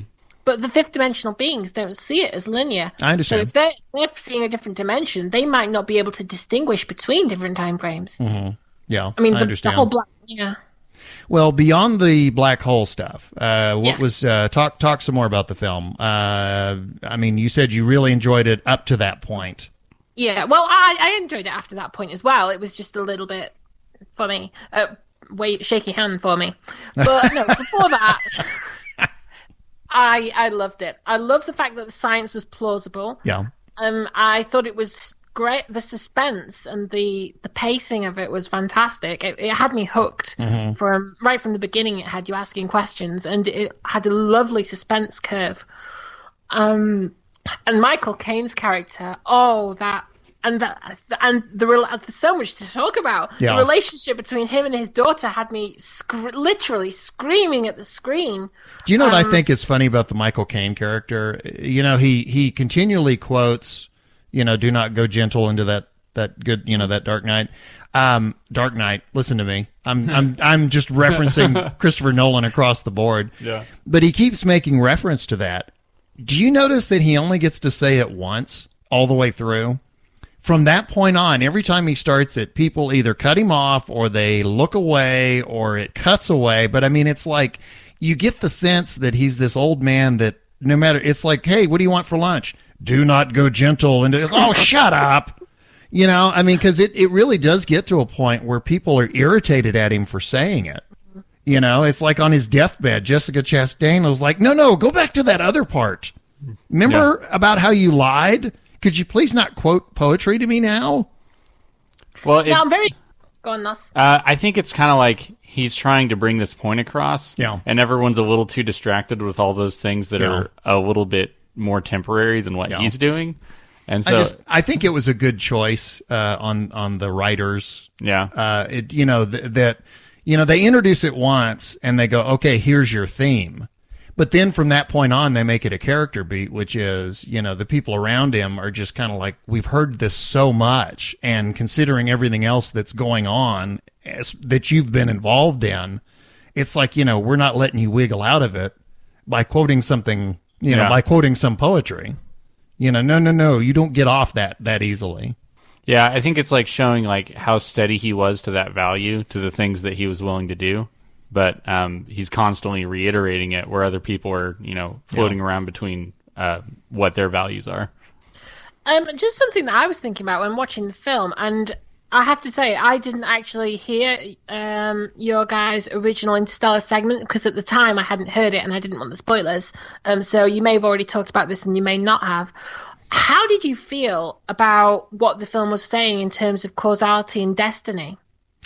That was something I was going to get into later, but you have, since you've opened the door, I'm going to go ahead and bring it in now. Yeah. One of the things that, on repeated viewings, one of the things that really stands out to me now is, and I didn't get this the first time I watched it, it amazes me how much we don't know in this movie. Think about this. The movie, literally from the beginning, there's a whole story that's been going on long before we got to it. They said that the wormhole appeared, I think they said it was like 45 years earlier. Coop is dreaming at the very beginning of the movie. He's dreaming about that crash that he was in, right? Well, the NASA people told him when he shows up unannounced, they said, you've already had an experience with this anomaly. It's what caused you to crash. They talk about how this wormhole was put there for them. They talk about how all these probes were sent out. They talk about all of these things. And then he goes into the black hole and he is, you know, he's able to send a message through time to his daughter so that she can figure out the solution that ultimately saves everybody. Another thing that we don't know, and this is one of the things that they don't tell us, is the timeline. Is it a Back to the Future timeline where they make changes in the past and it affects the future, or is it that? Because you know, there's different. Well, there's different ideas on the nature of time, and one of them is that time is a constant, that there is no such thing as, I mean, because you could look at it like this. There was one timeline where human beings survived into the future with no help from future beings. They somehow survive into the future, they become 5-dimensional, and then they go back in time and they help earlier humans survive into the future. Well, the problem with that I have is that means that future beings are essentially wiping themselves out of the timeline. If you go with creatures that are outside of time, and if you go with the idea that time is unchangeable, that time is as it always was, that there is no such thing as multiple timelines. There's always one timeline in which the wormhole always appears. There's always help. They always survive into the future. Like Terminator. Yeah, like Terminator. Okay, like Terminator, sure. The film suggests, in its in the way it told its story, that it was of the opinion that there was only one timeline. Right. Because obviously her as a girl, she witnessed the ghost that turned out to be him in the future. Right. Which the only way for her to have that ghost, to have the memory, to be able to solve the equation in the future, was if he had gone back. So essentially he had already gone back, and that's where again saying it's talking about destiny and fate. Well, but that's my point is that what we see in the movie is, if you're going to go with the multiple timeline theory, what we're seeing in the movie is one timeline. We're seeing a timeline where he's already gone back and conveyed information. He's already gone back and he's her ghost. If you go with the theory that you can make changes in the past which affect the future, then all we're seeing in the movie is one timeline. We're not seeing the other timeline where humans survive into the future without any help. If you go with the theory that time is as time is, meaning that there's no changing, the moment is what it is. If you go with that theory, then what you're seeing in the movie is literally what has always happened. In other words, there isn't a separate timeline. You get my point? Yeah. And that's one of those things that I'm talking about. There's a lot of things that the film isn't telling us, which is when you're dealing with stuff like this, where there is no hard and fast answer, it is nice that they do leave it open where you can do multiple interpretations. Because the problem I have with the multiple timelines is, think about this. If I were to ask either one of you, if you suddenly possess the power to go back in time and change something, what would you do? Understanding that you're going to change the future by doing it, both of you would probably tell me something that occurred after your birth, because neither one of you would want to do something that would cause you not to be born. Okay? There's not a lot of people that would say, oh, give me a time machine. Yeah, I'm going to go back and I'm going to prevent the assassination of Archduke Ferdinand. Yeah. Most people aren't going to say that. They're going to talk about something that occurred in their lifetime because they don't want to wipe themselves out. Well, if you go with the multiple timeline theory, the problem that I run into is, why would future humans want to go back in time and change the timeline, which would eradicate themselves? Well, you wouldn't. Exactly. That's why I'm saying the multiple timeline theory has problems in the context of this movie. But it's not claiming to be a multiple timeline movie, though. I know, exactly. And that's why I'm saying there are some people that are looking at it saying, why would future humans want to help past humans if it means eradicating themselves? Yeah, it means like possibly undoing everything that they became, right, in order to help them and muddle with the timeline. That's why I kind of think the film is pushing the theory that time is that time is a constant. Mm-hmm. And there is some questioning about that. Is time? Does every moment? I'm going to sound like a Tralfamadorian here. Does every second in time exist as it is? And then, of course, that if it does, then yeah, you can go back and forth at any moment in time. And another question that's been raised was, so does that mean that, is it like a frame in a film? Does each second in time become eliminated as it plays. In other words, does that second exist in some unlit or unprojected version somewhere? Well, there's the theory of infinite versions of infinite probabilities every time anything changes, isn't there? Yeah. One thing I think, they do put forth the idea that we evolve into fifth dimensional beings, meaning that we can move through time as easily as we move through physical space. Those beings, if we truly become fifth dimensional beings, we are going to be immune from any changes to time because we exist outside of it. It's like once they hit that threshold, yeah, anything that they could change would not affect them. Right. Because it's like once, you gain the ability to manipulate 3D objects, you can manipulate them without being yourself manipulated by them. One thing I think would have been interesting, and I don't think I see it. I don't think I see it in the movie. I'm gonna have to go back and really watch and pay attention. But when before Cooper leaves, and he's trying to console Murphy, he gives her his watch, and he says, there's time is going to move differently for me, so that when we get back, let's compare watches and see how much time has changed.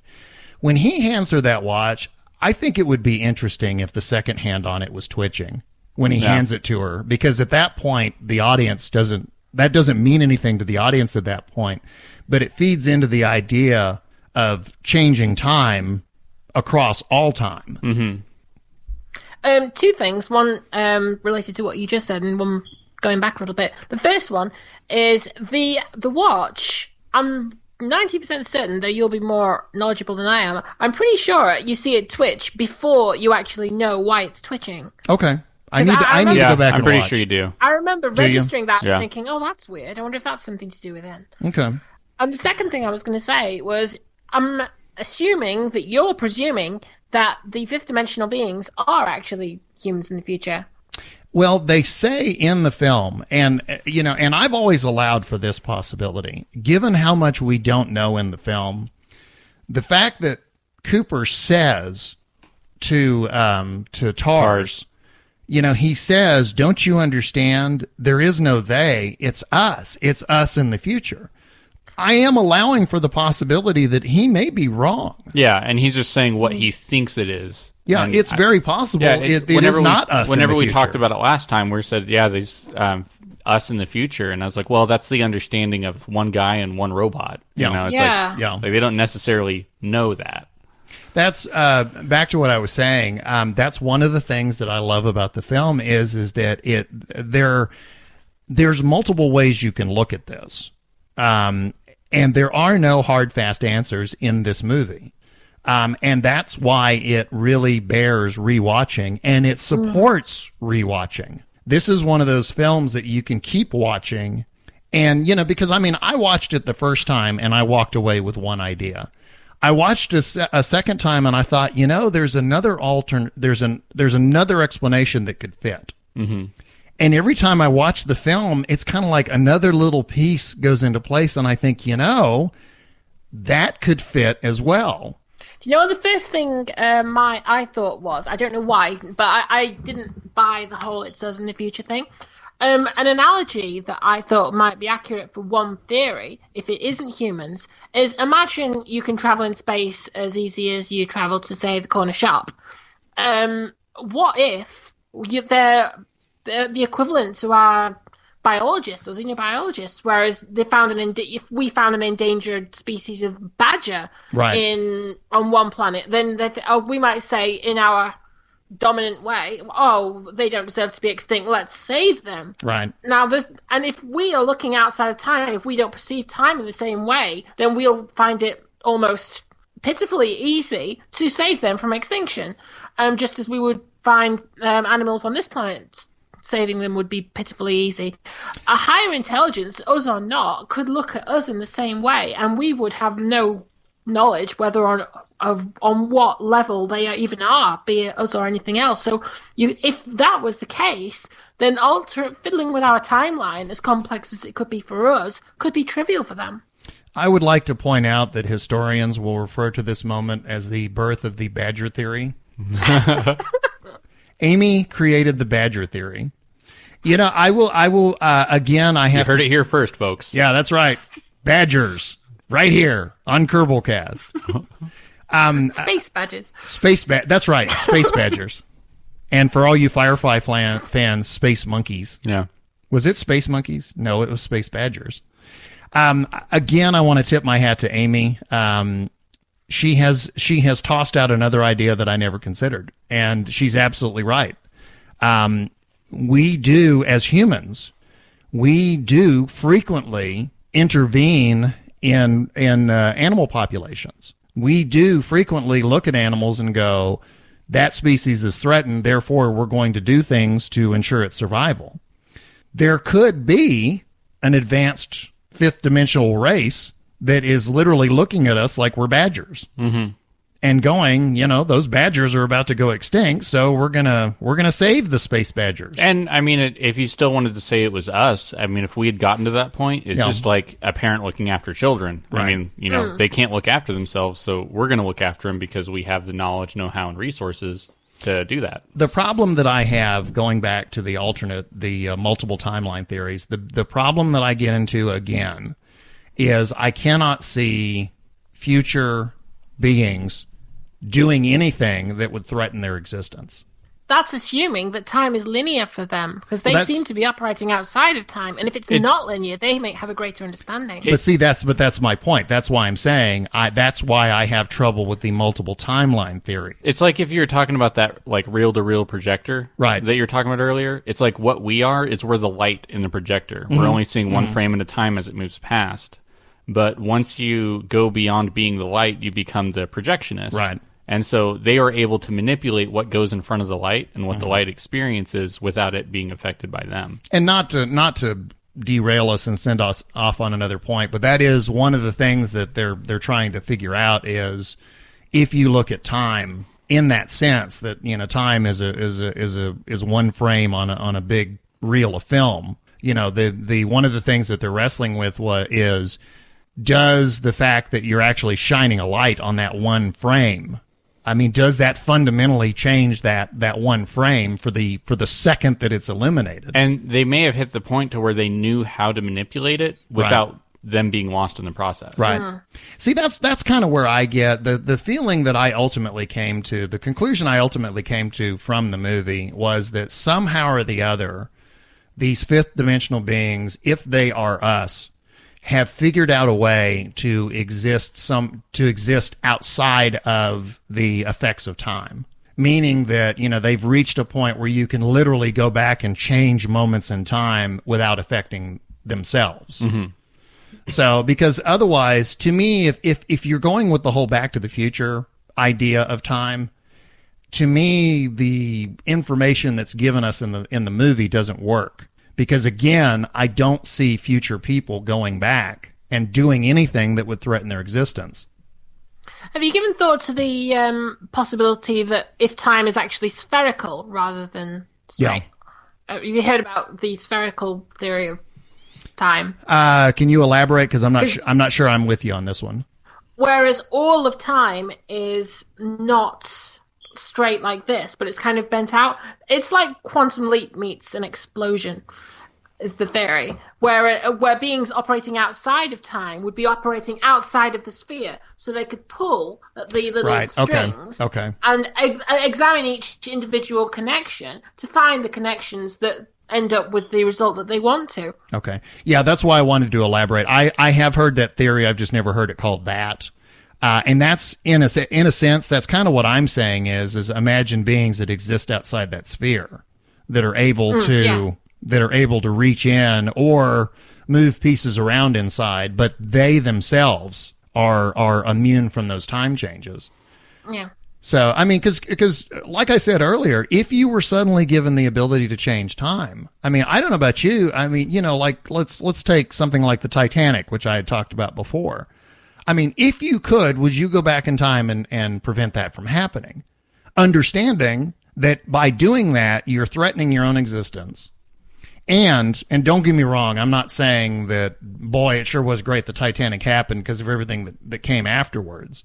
But understanding that by preventing the Titanic, you immediately you immediately affect a timeline where regulations are rewritten, where the Coast Guard is established, where the regulations are changed to where everybody has to have a lifeboat. Yeah, like Celine Dion doesn't have a hit single. Yeah. And, Well, now see, you're arguing in favor now. Let's turn her Celine D off. Yeah. I'm sorry. Go ahead. I'm sorry. Amy, you had a point. Please rescue me. I'm spiraling. No, I was just going to back that up. Even if you go something as dramatic and big and as universally acknowledged as tragic as, say, both world wars. Right. If you went back and changed that, nobody thinks they were a good idea. Nobody sees anything but horror and tragedy in those. However, I've read articles that say that if those hadn't happened, life would be a lot more difficult worldwide right now. Sure. Because of the sheer amount, as horrible as it sounds, the sheer amount of people that died was almost a natural, though it wasn't natural at all, right. Population drop to counteract the population boom that was happening. Yeah. So we could be a lot more overcrowded and everything could be a lot more resource shy and everything could be a lot worse off than it was. And there's no way to say that it would be or it would be better. Right. But you wouldn't want to take that chance of putting the whole world into a possibly worse situation just by erasing one universally abhorred event. Right. And again, and I want to reemphasize because I realize we're kind of treading on dangerous ground here. I want to make it clear that none of us are saying, gee, we've gotten all these great benefits, so isn't it great that the world wars happened? I mean, that's not what we're saying. No. We are, but I was going to say that, World War II, if it had not happened, World War II was what led to the creation of the atomic bomb. World War II gave us that huge leap forward in technology. World War II, I can draw a line from the atomic bomb to the moon landing. There are so many things that we take for granted in our technological advancement that is as a result of these horrible tragedies of these world wars. If you could go back and change them, would you? That's the butterfly effect exactly in example there, isn't it? Exactly what you said. Exactly. A little nod to Ray Bradbury. We made Ashton Kutcher. See, I went Ray Bradbury and you went Ashton Kutcher, so thank you. Deliberately, because last time you had no idea what I was talking about. Oh, yeah. I had forgotten about his movie, the Butterfly Effect. Yeah. Every time someone says butterfly, I immediately think of Sound of Thunder.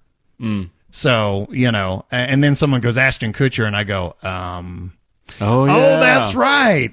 Yeah, he did that. And then he ruined Mila Kunis forever. So, see, that's something I would go back and change. If I had a time machine, I would go back and have her meet me first.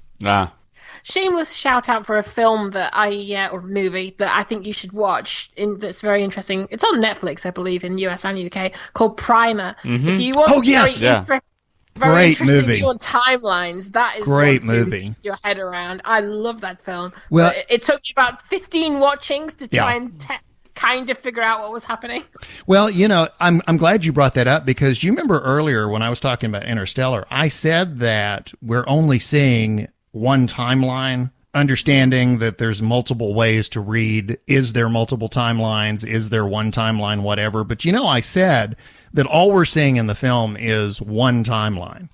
One of the things about the film Primer is that it has been pointed out to me that at no point in that film are you seeing an uninterrupted timeline. From the beginning of that film, you're already seeing a timeline that has been spoiled by people going back and messing with things. And that's literally from the first frame of the film. Mm-hmm. I think I saw a diagram where there's about 12 to 15 timelines at least in there that intersect. Yeah, I've seen the same diagram, and it's... If you want to spend an afternoon pounding your head against the wall, try and follow that diagram because it is so convoluted and so complex. And the idea that they condense that into a movie is amazing. Yeah. Yeah. To our listeners, if you have not seen the film, I'm pretty sure, isn't it Primer? Isn't it pronounced Primer? It is to Americans. Okay. Primer, whatever. If you have not seen that film, I highly recommend it. It's an extremely low-budget film. The film looks like, and at points really was, filmed in somebody's garage. But it is an unbelievably intelligent, well-written film about playing around with time. If you suddenly had the ability, and also, this is where I really give them credit. The way they create time travel in that film is very plausible. I can very much understand that kind of time travel. And it's one of those movies you have to pay attention to. Yeah. You can't just like get up and get something because you come back and you're way behind. Oh, those are the kind of, there's certain movies that I can only watch with certain people, and that's one of them. Yeah.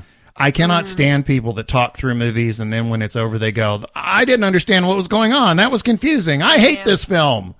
It's like, if you'd have shut up, if you'd have paid attention. Anyway, sorry, I'm ranting. Anyway, Biff rant. That's trademarked. Well, let's, Amy, we've got you talked to kind of your opinion of the movie, and we've talked a little bit about that. We have a letter. We asked for people to write in, and our friend Haywood Floyd wrote in. And I'm going to read this. He wrote in his thoughts about Interstellar. And again, this is from Haywood Floyd, and he says, you're going to love this. Hi, Biff Brand and Nos Cooper. I get to be Coop. Yeah, you get to be Coop, and I'm Brand. You know what it is? I'm the old man that rambles and everybody cuts off. Yeah. He's the young dashing hero. You end up with Anne Hathaway. How did that happen? Well, maybe. Well, maybe. Yeah. That's true. That's true. You know what? You're going to go console her after the death of her boyfriend. Yeah. Yeah. You know. I'll be. Because, you know, she did dig the grave. Yeah. Rock Planet sure is great. You can move her to Cookie Planet. Okay, Haywood Floyd. What I liked most about the movie, it shows that the best science fiction is ultimately about people, despite all the technological advances and the related questions. My favorite scene is the one after Cooper receives the whole stack of messages relayed to him over 23 years. That scene is very intense, well acted, and highly convincing. Such a situation must be really hard to bear. In most sci-fi movies, people act unnaturally cool when facing the most unreal situations, while here the reactions were utterly human, yet not overdone and cheesy.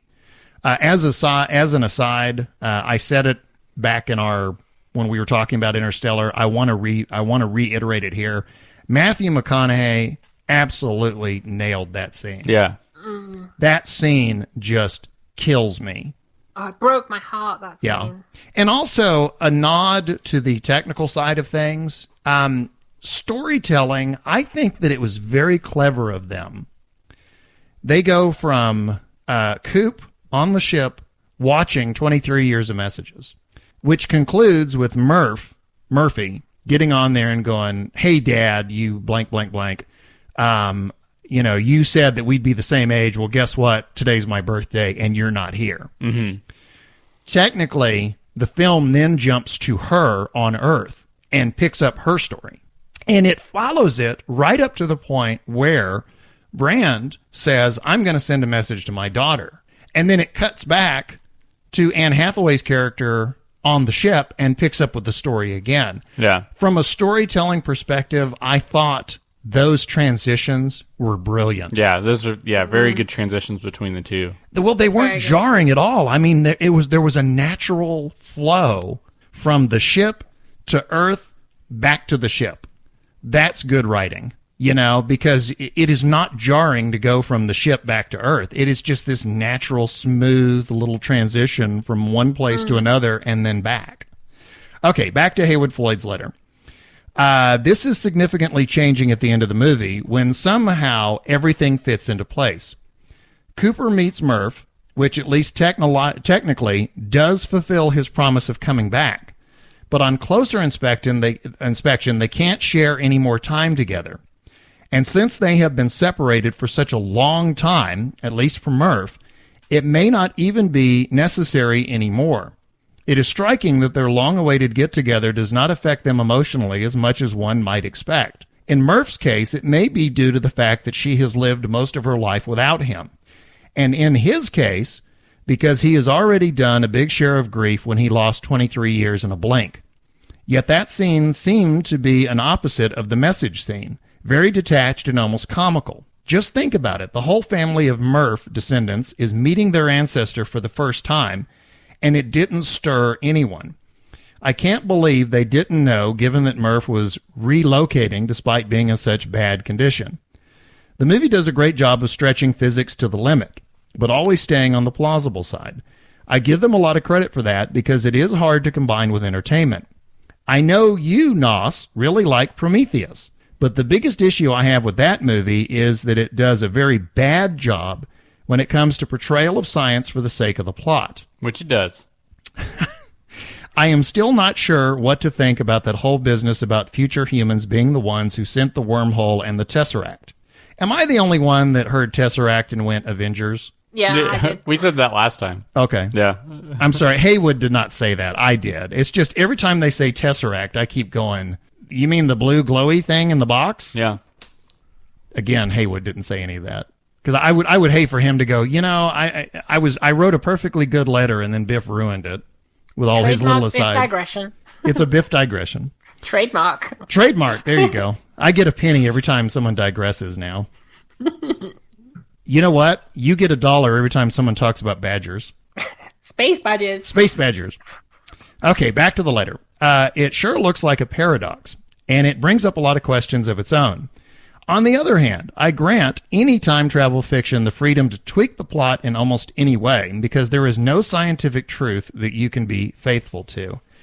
Digressing from the letter again, I will be curious what Haywood thinks when he hears this, because my head is really spinning around the thing that Amy talked about, the space badgers. The idea that there is this other race that intervened, the not future humans, that there is another race that looked at us and went, we're endangered badgers and we need to fix their problems. That's it. I have to say, I'm going to rewatch the film now with that idea in place. Because Amy, seriously, that was a great interpretation. I give you a lot of credit for that. Just not for the badgers. Okay, back to the letter. Though the end was, as I said, rather comical. I liked how Cooper flew away almost like Luke Skywalker, with his robot buddy in the trunk.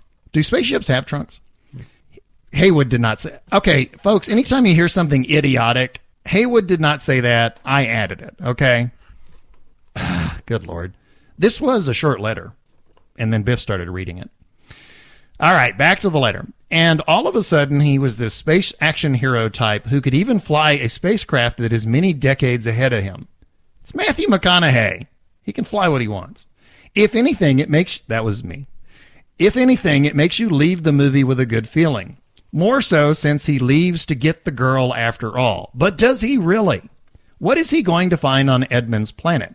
Bran should already be dead after so many years, and he will likely find her descendants? ? I can't stop comparing it with 2001, which has to mean that Interstellar is an excellent sci-fi movie. But it proves again and again that 2001 is a masterpiece that will unlikely find its match anytime soon. 2001 is simply perfect in each and every way because it believes 100% in itself, in its characters, in its own reality. The visually clean, sterile world that is so typical of Kubrick makes 2001 a piece of art. Interstellar is much more down to earth. It prefers to look deeply into human emotions, with all the uncertainty, struggles, and failure. And by doing so, it ultimately sacrifices the perfection that makes 2001 so untouchable. Keep digressing, Haywood Floyd. Well, I think I've already fulfilled that part, didn't I? That letter from Haywood Floyd, very good. Very good letter. I think the 2001 comparison, with 2001, it was very matter of fact. Mm-hmm. Like the movie was, this is how things are, this is what happens, this is what is. Right. And you just don't understand it. Right. If you don't understand it, that's fine, it's still happening. With Interstellar, and I think a lot of sci-fi now, is it makes you ask questions. Mm-hmm. 2001, it's like it knew the answers, right, and you just had to ask questions to, I wonder how this was the answer. I wonder how this was the answer. Interstellar was more about the question. Well, I can give you very plausible explanations for what happens in 2001, And I can give you very plausible explanations, multiple explanations for what happens in Interstellar. I think that if you're going to compare the two, he's absolutely right in that 2001 is a very sterile film in terms of emotion. The most emotional character in that film is Hal. Everybody else is very calm. Yeah. I'm going to say something now which is going to be not very appreciated by Biff. I've not seen 2001. It's okay. I'm just going to add that to the list. 2001, Big Lebowski, Watchmen, and now today, Taxi Driver. So don't spoil it for me. Okay. Yeah. If you ever wanted to see a blue naked guy, Watchmen is your movie. Oh, there's loads of blue naked guys, though. Avatar. Well, I thought you were going to talk about that wild night you had with the Blue Man Group, but never mind. So the other thing he's talking about is the science was like in Prometheus, the science was bad, which it was. Yeah. I do like the movie a lot, but it is not a movie to watch for science. And you actually kind of have to ask yourself, am I watching the movie for the science and like the plot is for the science, or is the science for the plot? Yeah. Do you ever watch on YouTube, there's that series, Everything Wrong With? Yeah. Do you ever watch those? Mm-hmm. Watching the episode they did on Prometheus, it's kind of hard to go back and watch Prometheus sometimes because there are some huge leaps in logic. Yeah. Where characters do things that they really should not do. And, so you do get a question of, to me, the hallmark of a good movie is when characters do things, characters do things very plausibly that move the plot forward versus characters doing things just to move the plot forward. You need that balance, don't you? Yeah. Well, you need a film where characters do things that make sense, not do things just to move the plot forward. I don't want to go on a huge Prometheus digression, but a lot of people are like, oh, they're scientists. They're supposed to. Well, they were hired by a corporation. I know. And they hired who would go out there on this years long mission for whatever. Yeah. And so it's not like they were taking the top people in their field. They were just hiring people. Yeah. So well, but the problem that I have with Prometheus, I mean, and don't get me wrong, I enjoyed Prometheus. All faults aside, I enjoyed the film. But there are some leaps that I have some trouble with. For example, Mr. Scaredy Cat who doesn't want to be left in the dark. Suddenly, a snake pops out of an oily slick, and it has fangs, and he's like, "Ooh, I want to pet it." That did seem very stupid to me as well. It's like, how dumb can you? I mean, fangs. Yeah. It has fangs. And a minute ago, you were terrified about being left alone. That didn't make any sense to me. The other thing I didn't really get was, like, for example, and you're right, we are on a Prometheus digression, but the other thing, it was like, they send out these probes to map the thing, and then 2 seconds later, they go, we're lost. Going, are you guys not looking at the map? Yeah. Anyway, so Prometheus digression over with. One thing Haywood Floyd brought up, and I want to go to, and I think we talked about this last time. The scene with old Murphy and I guess young Cooper. There's way I read that in many ways. Part of me kind of feels like it's almost his punishment for leaving, because I mean, when he does show up, she really does kind of dismiss him. Yeah, I think that there's also like an understanding between them. Yeah. Like she finally gets what he did everything for. Yeah. And like over the years, she's like, whenever I had to do what you did, I realized a lot, you know? And he's like having an appreciation for her experiencing that too. Another thing that I caught when I rewatched the film, there is a mention in there that Murphy apparently gets into a lot of trouble. She apparently goes through a very troubled teen phase, which, they don't show it to you, but they do reference it. And, there is a journey. Murph goes on a journey that we don't really see. Her dad leaves her. She goes through this very rebellious, destructive phase and finally gets her rudder straight and, turns into the person that she is. But I think that part of that is Dad leaves, she rebels, and then she becomes this very strong person. And by the time he shows up, and it's like, hey, honey, I'm back. And she's like, hey, great, there's the door. Yeah. it's very bittersweet, isn't it? Yeah. There's the fact that she now understands, everything that happened and how it happened. But as Nos was saying, there's also the fact that she has lived the majority of her life without him now. Yeah. And also after having left on a bad note with him. Yeah. And you saw the progression through her life with those letters that was in the scene that we were discussing before. Yeah. So yes, she finally understands and has a new appreciation of it, but there's a whole lifetime of resentment, of all this negative feeling towards him, whereas he has only ever felt love and contention. So that there are completely crossed emotional purposes, aren't they? Which I think adds a lot of complexity to the emotion and the situation itself. So it is a very difficult scene. Sure. Well, and Haywood said the same thing. I will say that as a father, that scene is tough for me. The idea of seeing my daughter and being dismissed by her is tough. Uh-huh. But again, this goes back to what I said earlier about characters doing things plausibly and the plot moving forward because of it, not vice versa. He was completely justified in what he did. I mean, he really, truly felt like he was saving her life. But he does pay a price for it. I mean, because she really does say, I have my family. I have my life that you chose not to be a part of. And in my final moments, here I am winding down at the end of my life. I'm going to go out with the same life that I've lived. Yeah. Not the life that you left. One thing that really did make me wonder, though, about the plausibility of this is early on in her youth, and even when she graduated into becoming a second hand for Michael Caine's character, she knew that he'd gone to try and save the whole of humanity. Now, it might just be me, but if one of my parents had gone to try and save the whole of humanity, I would find it very hard. It would be very, very selfish to resent them for it. Yeah, but understand, you're talking logic in the face of emotion. I mean, she's a young girl, and all she knows is dad left. Yeah, but as an adult, though, surely she could, Well, and I think that's why, the young Murph has a fit and becomes rebellious and very destructive, and then the adult Murph settles down and devotes her life to the other side of what her dad is trying to do. And then the oldest Murph, really you can tell she has really come to terms with it. By the end of the movie, she has accepted, I understand exactly why you did it.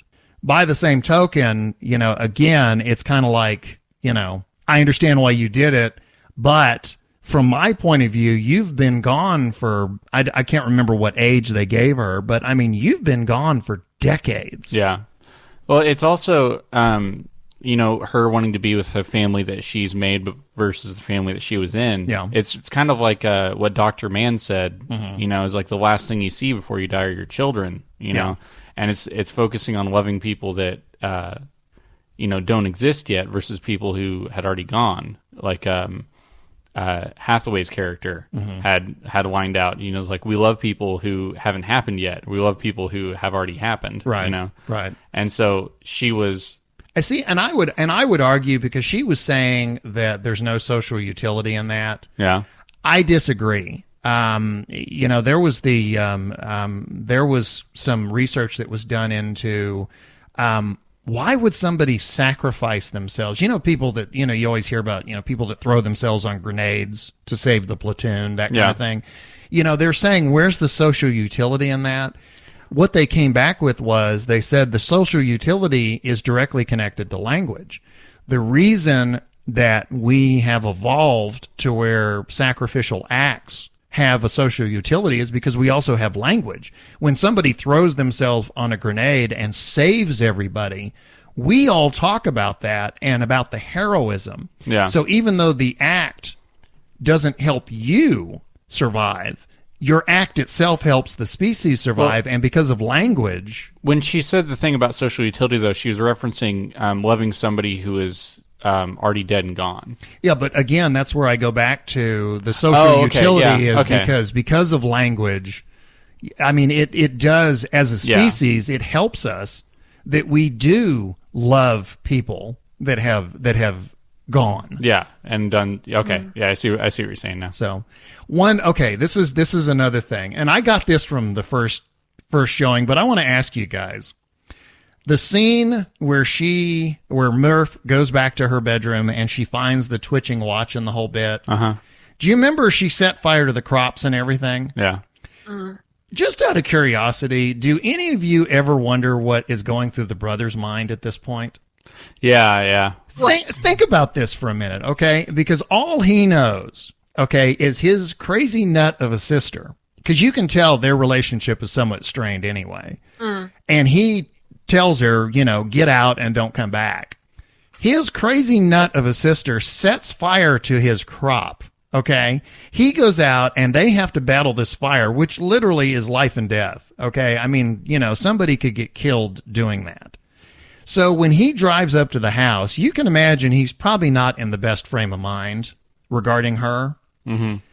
Does anybody else kind of laugh at the idea that Murph comes running out the door holding a watch going, look, the second hand is twitching. It's Dad. It's all okay. Well, he was really close with his father, though. So there might be some sort of sibling loyalty where he sensed that she wouldn't bring her dad up in anything other than in a serious way. And maybe that kind of the shock of her discussing that snapped him into a what are you talking about, rather than you're a psychopath, I'm really angry at you. Well, but remember though, I mean, he just spent the last hour or so fighting a fire, and his sister comes running out the door and claims that a twitching watch hand has no other explanation other than Dad is reaching across time. It's a malfunctioning watch. But that's giving it time to think of it logically. I know. He was really close to his father, and if you instantly say, it's Dad, his brain's just going to go, what? Yeah. I think. Yeah. There's a part of me, I guess the comical part of me, just imagines from his point of view, after all he's been through. Yeah. Here comes his sister going, look, a watch. I would be thinking, okay, am I going to kill her with an axe? Yeah, or with the a watch. hacksaw? I'm going to run her over with a tractor. That scene just really gets me. Okay, there's a couple of things as a Kerbaler. There's a couple of scenes in the movie that I want to talk about from that point of view. And understand, I'm giving the movie a pass on these things. It is such a great movie, and these are such minor little things that I'm just going to let it go, okay? But here's a question. If you built a ship and put it in orbit that looked like their spaceship, okay, remember, it was a center hub, and then there was the big round modules going around it, right? If that thing, which is spinning, okay, if you blew up a couple of the modules, would that thing continue to spin on a flat axis, or would its axis get completely haywire? Because remember, in the movie, the modules, one of them blows up, and the thing continues to spin at a perfectly flat axis. Now, in real life, the axis that thing would be spinning on would be tumbling like crazy. So the whole idea about him coming up under it and attaching, I have problems with that. Well, again, I'm not dinging the movie because it's a great scene and it needs to be there. But does anybody think about that? Was it definitely on a flat axis? I can't remember off the top of my head. Well, I mean, if you look at the film, was it tumbling? Look at the film, the way they show it. There's a shot where it's the aspect is far enough back to where you can see the thing moving from I believe it's the left of the screen to the right of the screen, and the little ship that they're in is chasing it. And if you look at that as a reference, the ship is moving in a straight line, and it is not wobbling on its axis. No, yeah, you're right now that I think about it. So, again, I give the movie a pass, but as a Kerbaler, I can't help to think to myself that an unbalanced object would not spin perfectly on a perfect axis like that thing did. It would be the hatch would be wobbling all over the place, and there's no way they could dock with it. The other thing, and I have tried to do this just to see if I could do it. In the movie, when Dr. Mann has been discovered, he decides, and the reason I say this is because it's very important to remember that when he decides to kick Cooper off of the side of a cliff, he is not planning at that point to try and escape. Okay, so he has not chosen the time when all of this is happening, and that's important. Okay, he has not chosen the time for all of this to happen. He walks Cooper way out away from everybody, and he tries to kick him off a cliff, and then he starts walking back to the ship. At that point, in his mind, you know, Cooper died in an accident, and that's how he's going to claim it, and then the thing blows up. Okay, yeah. So now he's got to jump in a ship, and he's got to get and try and take over their main ship and get away. So again, he has not chosen when all this is going to happen. Has either one of you tried in the game to, from the ground, go straight up and dock with a ship in orbit? Which is what they do in the movie. What's the gravity like on that, though? 80% of Earth. Well, but my point is that when you rendezvous, I mean, what you've got to do is you've got to sync up. Now, you have to match the orbit. I was watching that part, and they were talking about getting into orbit behind him. Right. So I think that part, like, you just didn't see where they were going into orbit and catching up with the thing. But the reason I say that he didn't get to choose the timeline, or he didn't get to choose when he left the planet and try and connect with the ship, is that if you're going to try and hit a target in orbit straight from the ground, you're going to wait if the object is not stationary. If it is geosynchronous. Yeah, that's what I'm saying. If the object is not stationary, you're going to wait until it passes overhead and try and hit it. Well, he didn't have time to do that. So, assuming that the ship itself is stationary, I put a ship in stationary orbit and tried to hit it straight off the ground. And I'm sure that they had all kinds of computer assistants that made it possible, and I'm sure that there are players who can probably do it. But I was not able to, even with a ship that was stationary directly above the launch pad, I was not able to approach it and dock with it until I had gone at least 3 or more orbits. Again, I'm giving the movie a pass on this because it's real exciting to watch them take off from the ground. But the idea that he could go literally straight off the ground and approach, because if you don't sync your orbits, what you've got is you've got one ship moving at one speed and another ship moving at another speed. And if you aren't synced, then your relative motion to each other is going to be way off. I mean, you've seen it more than I have, but I remember them saying that they were going to have to get into orbit, like behind him. So, I mean, I think what they did is they didn't show them doing multiple orbits while they were trying to transmit to him. So they pretty much cut from he's taking off to he's getting there, because watching anyone rendezvous and dock, well, I'm gonna challenge our Kerbal brethren. Try it. Put an object in orbit, and it can be stationary or it can be moving. Either way, I understand stationary is moving, but you get what I'm saying. Yeah. My challenge is: can anybody go straight off the ground and rendezvous and dock with an object without orbiting once? Without orbiting once. Because so far, I have not been able to do it without at least 3 orbits. Mm-hmm. It takes at least 3 orbits to get synced up. Yeah, try to get the low score. I will tell you that if I watched that movie and they did a slow motion chase for 3 orbits before they finally docked, I would probably be asleep. Yeah. So I give them a pass on that. Again, the fact that he takes straight off the ground and immediately tries to dock. I'm pretty sure some listeners will be able to do that. Oh, I'm sure. And again, I mean, they had some pretty high-tech computers. You know, they had Mech Jeb at the controls. And he was an experienced pilot as well. Yeah. So but again, that's just, as a Kerbler, that was one of the things I thought to myself was, boy, that was a heck of a rendezvous. Anyway, so that's my new challenge to the listeners. Try and do that. Dock with a stationary orbit in less than stationary object in less than 1 orbit, straight off the ground. Well, are we done? I think we've successfully interstellared.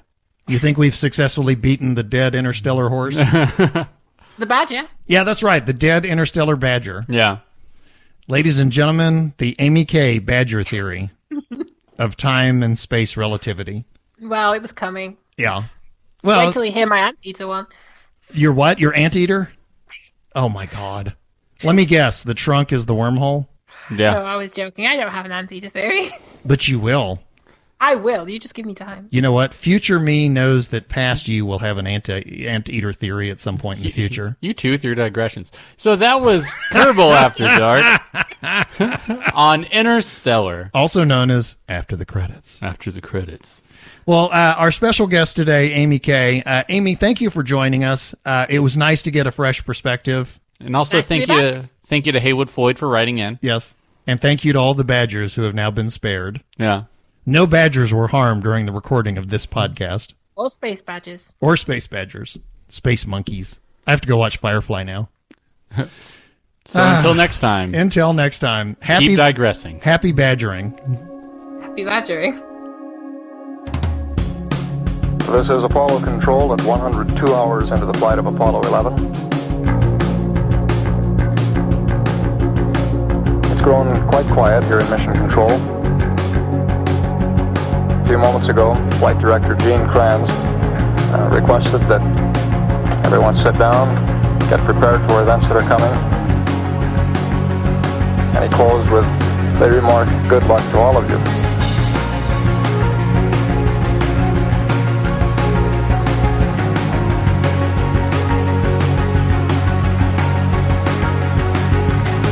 Minutes now until ignition for powered descent. Everything's still looking very good at this point. Okay, all flight controllers, go for powered descent. Retro, go. Fido, go. Guidance, go. Control, go. Telcom, go. Jinsei, go. Ecom, go. Surgeon, go. Capcom, we're go for powered descent. We're off to a good start.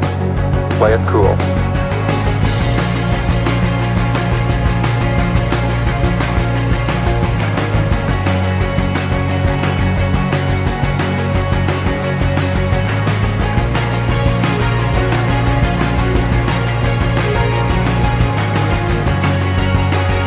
Okay, all flight controllers, I'm going around the horn. Okay, retro, go. Fido, go. Guides, go. Control, go. Telcom, go. Jinsei, go. Ecom, go. Surgeon, go. Retro, go. Fido, go. Guidance, go. Control, go. Telcom, go.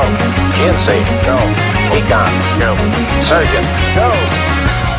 Capcom, we're go for landing. Okay, everybody, let's hang tight and look for landing radar. 75 feet, down a half. 1202 alarm. 60 seconds. We're going that flight. We're going that alarm. 40 feet, down 2.5. If it does reoccur, will we go? 30 seconds. What was it? 1201. 1201. Roger, 1201 alarm. 1201 alarm. Same time, we'll go, flight. Okay, we're go. We've had shutdown.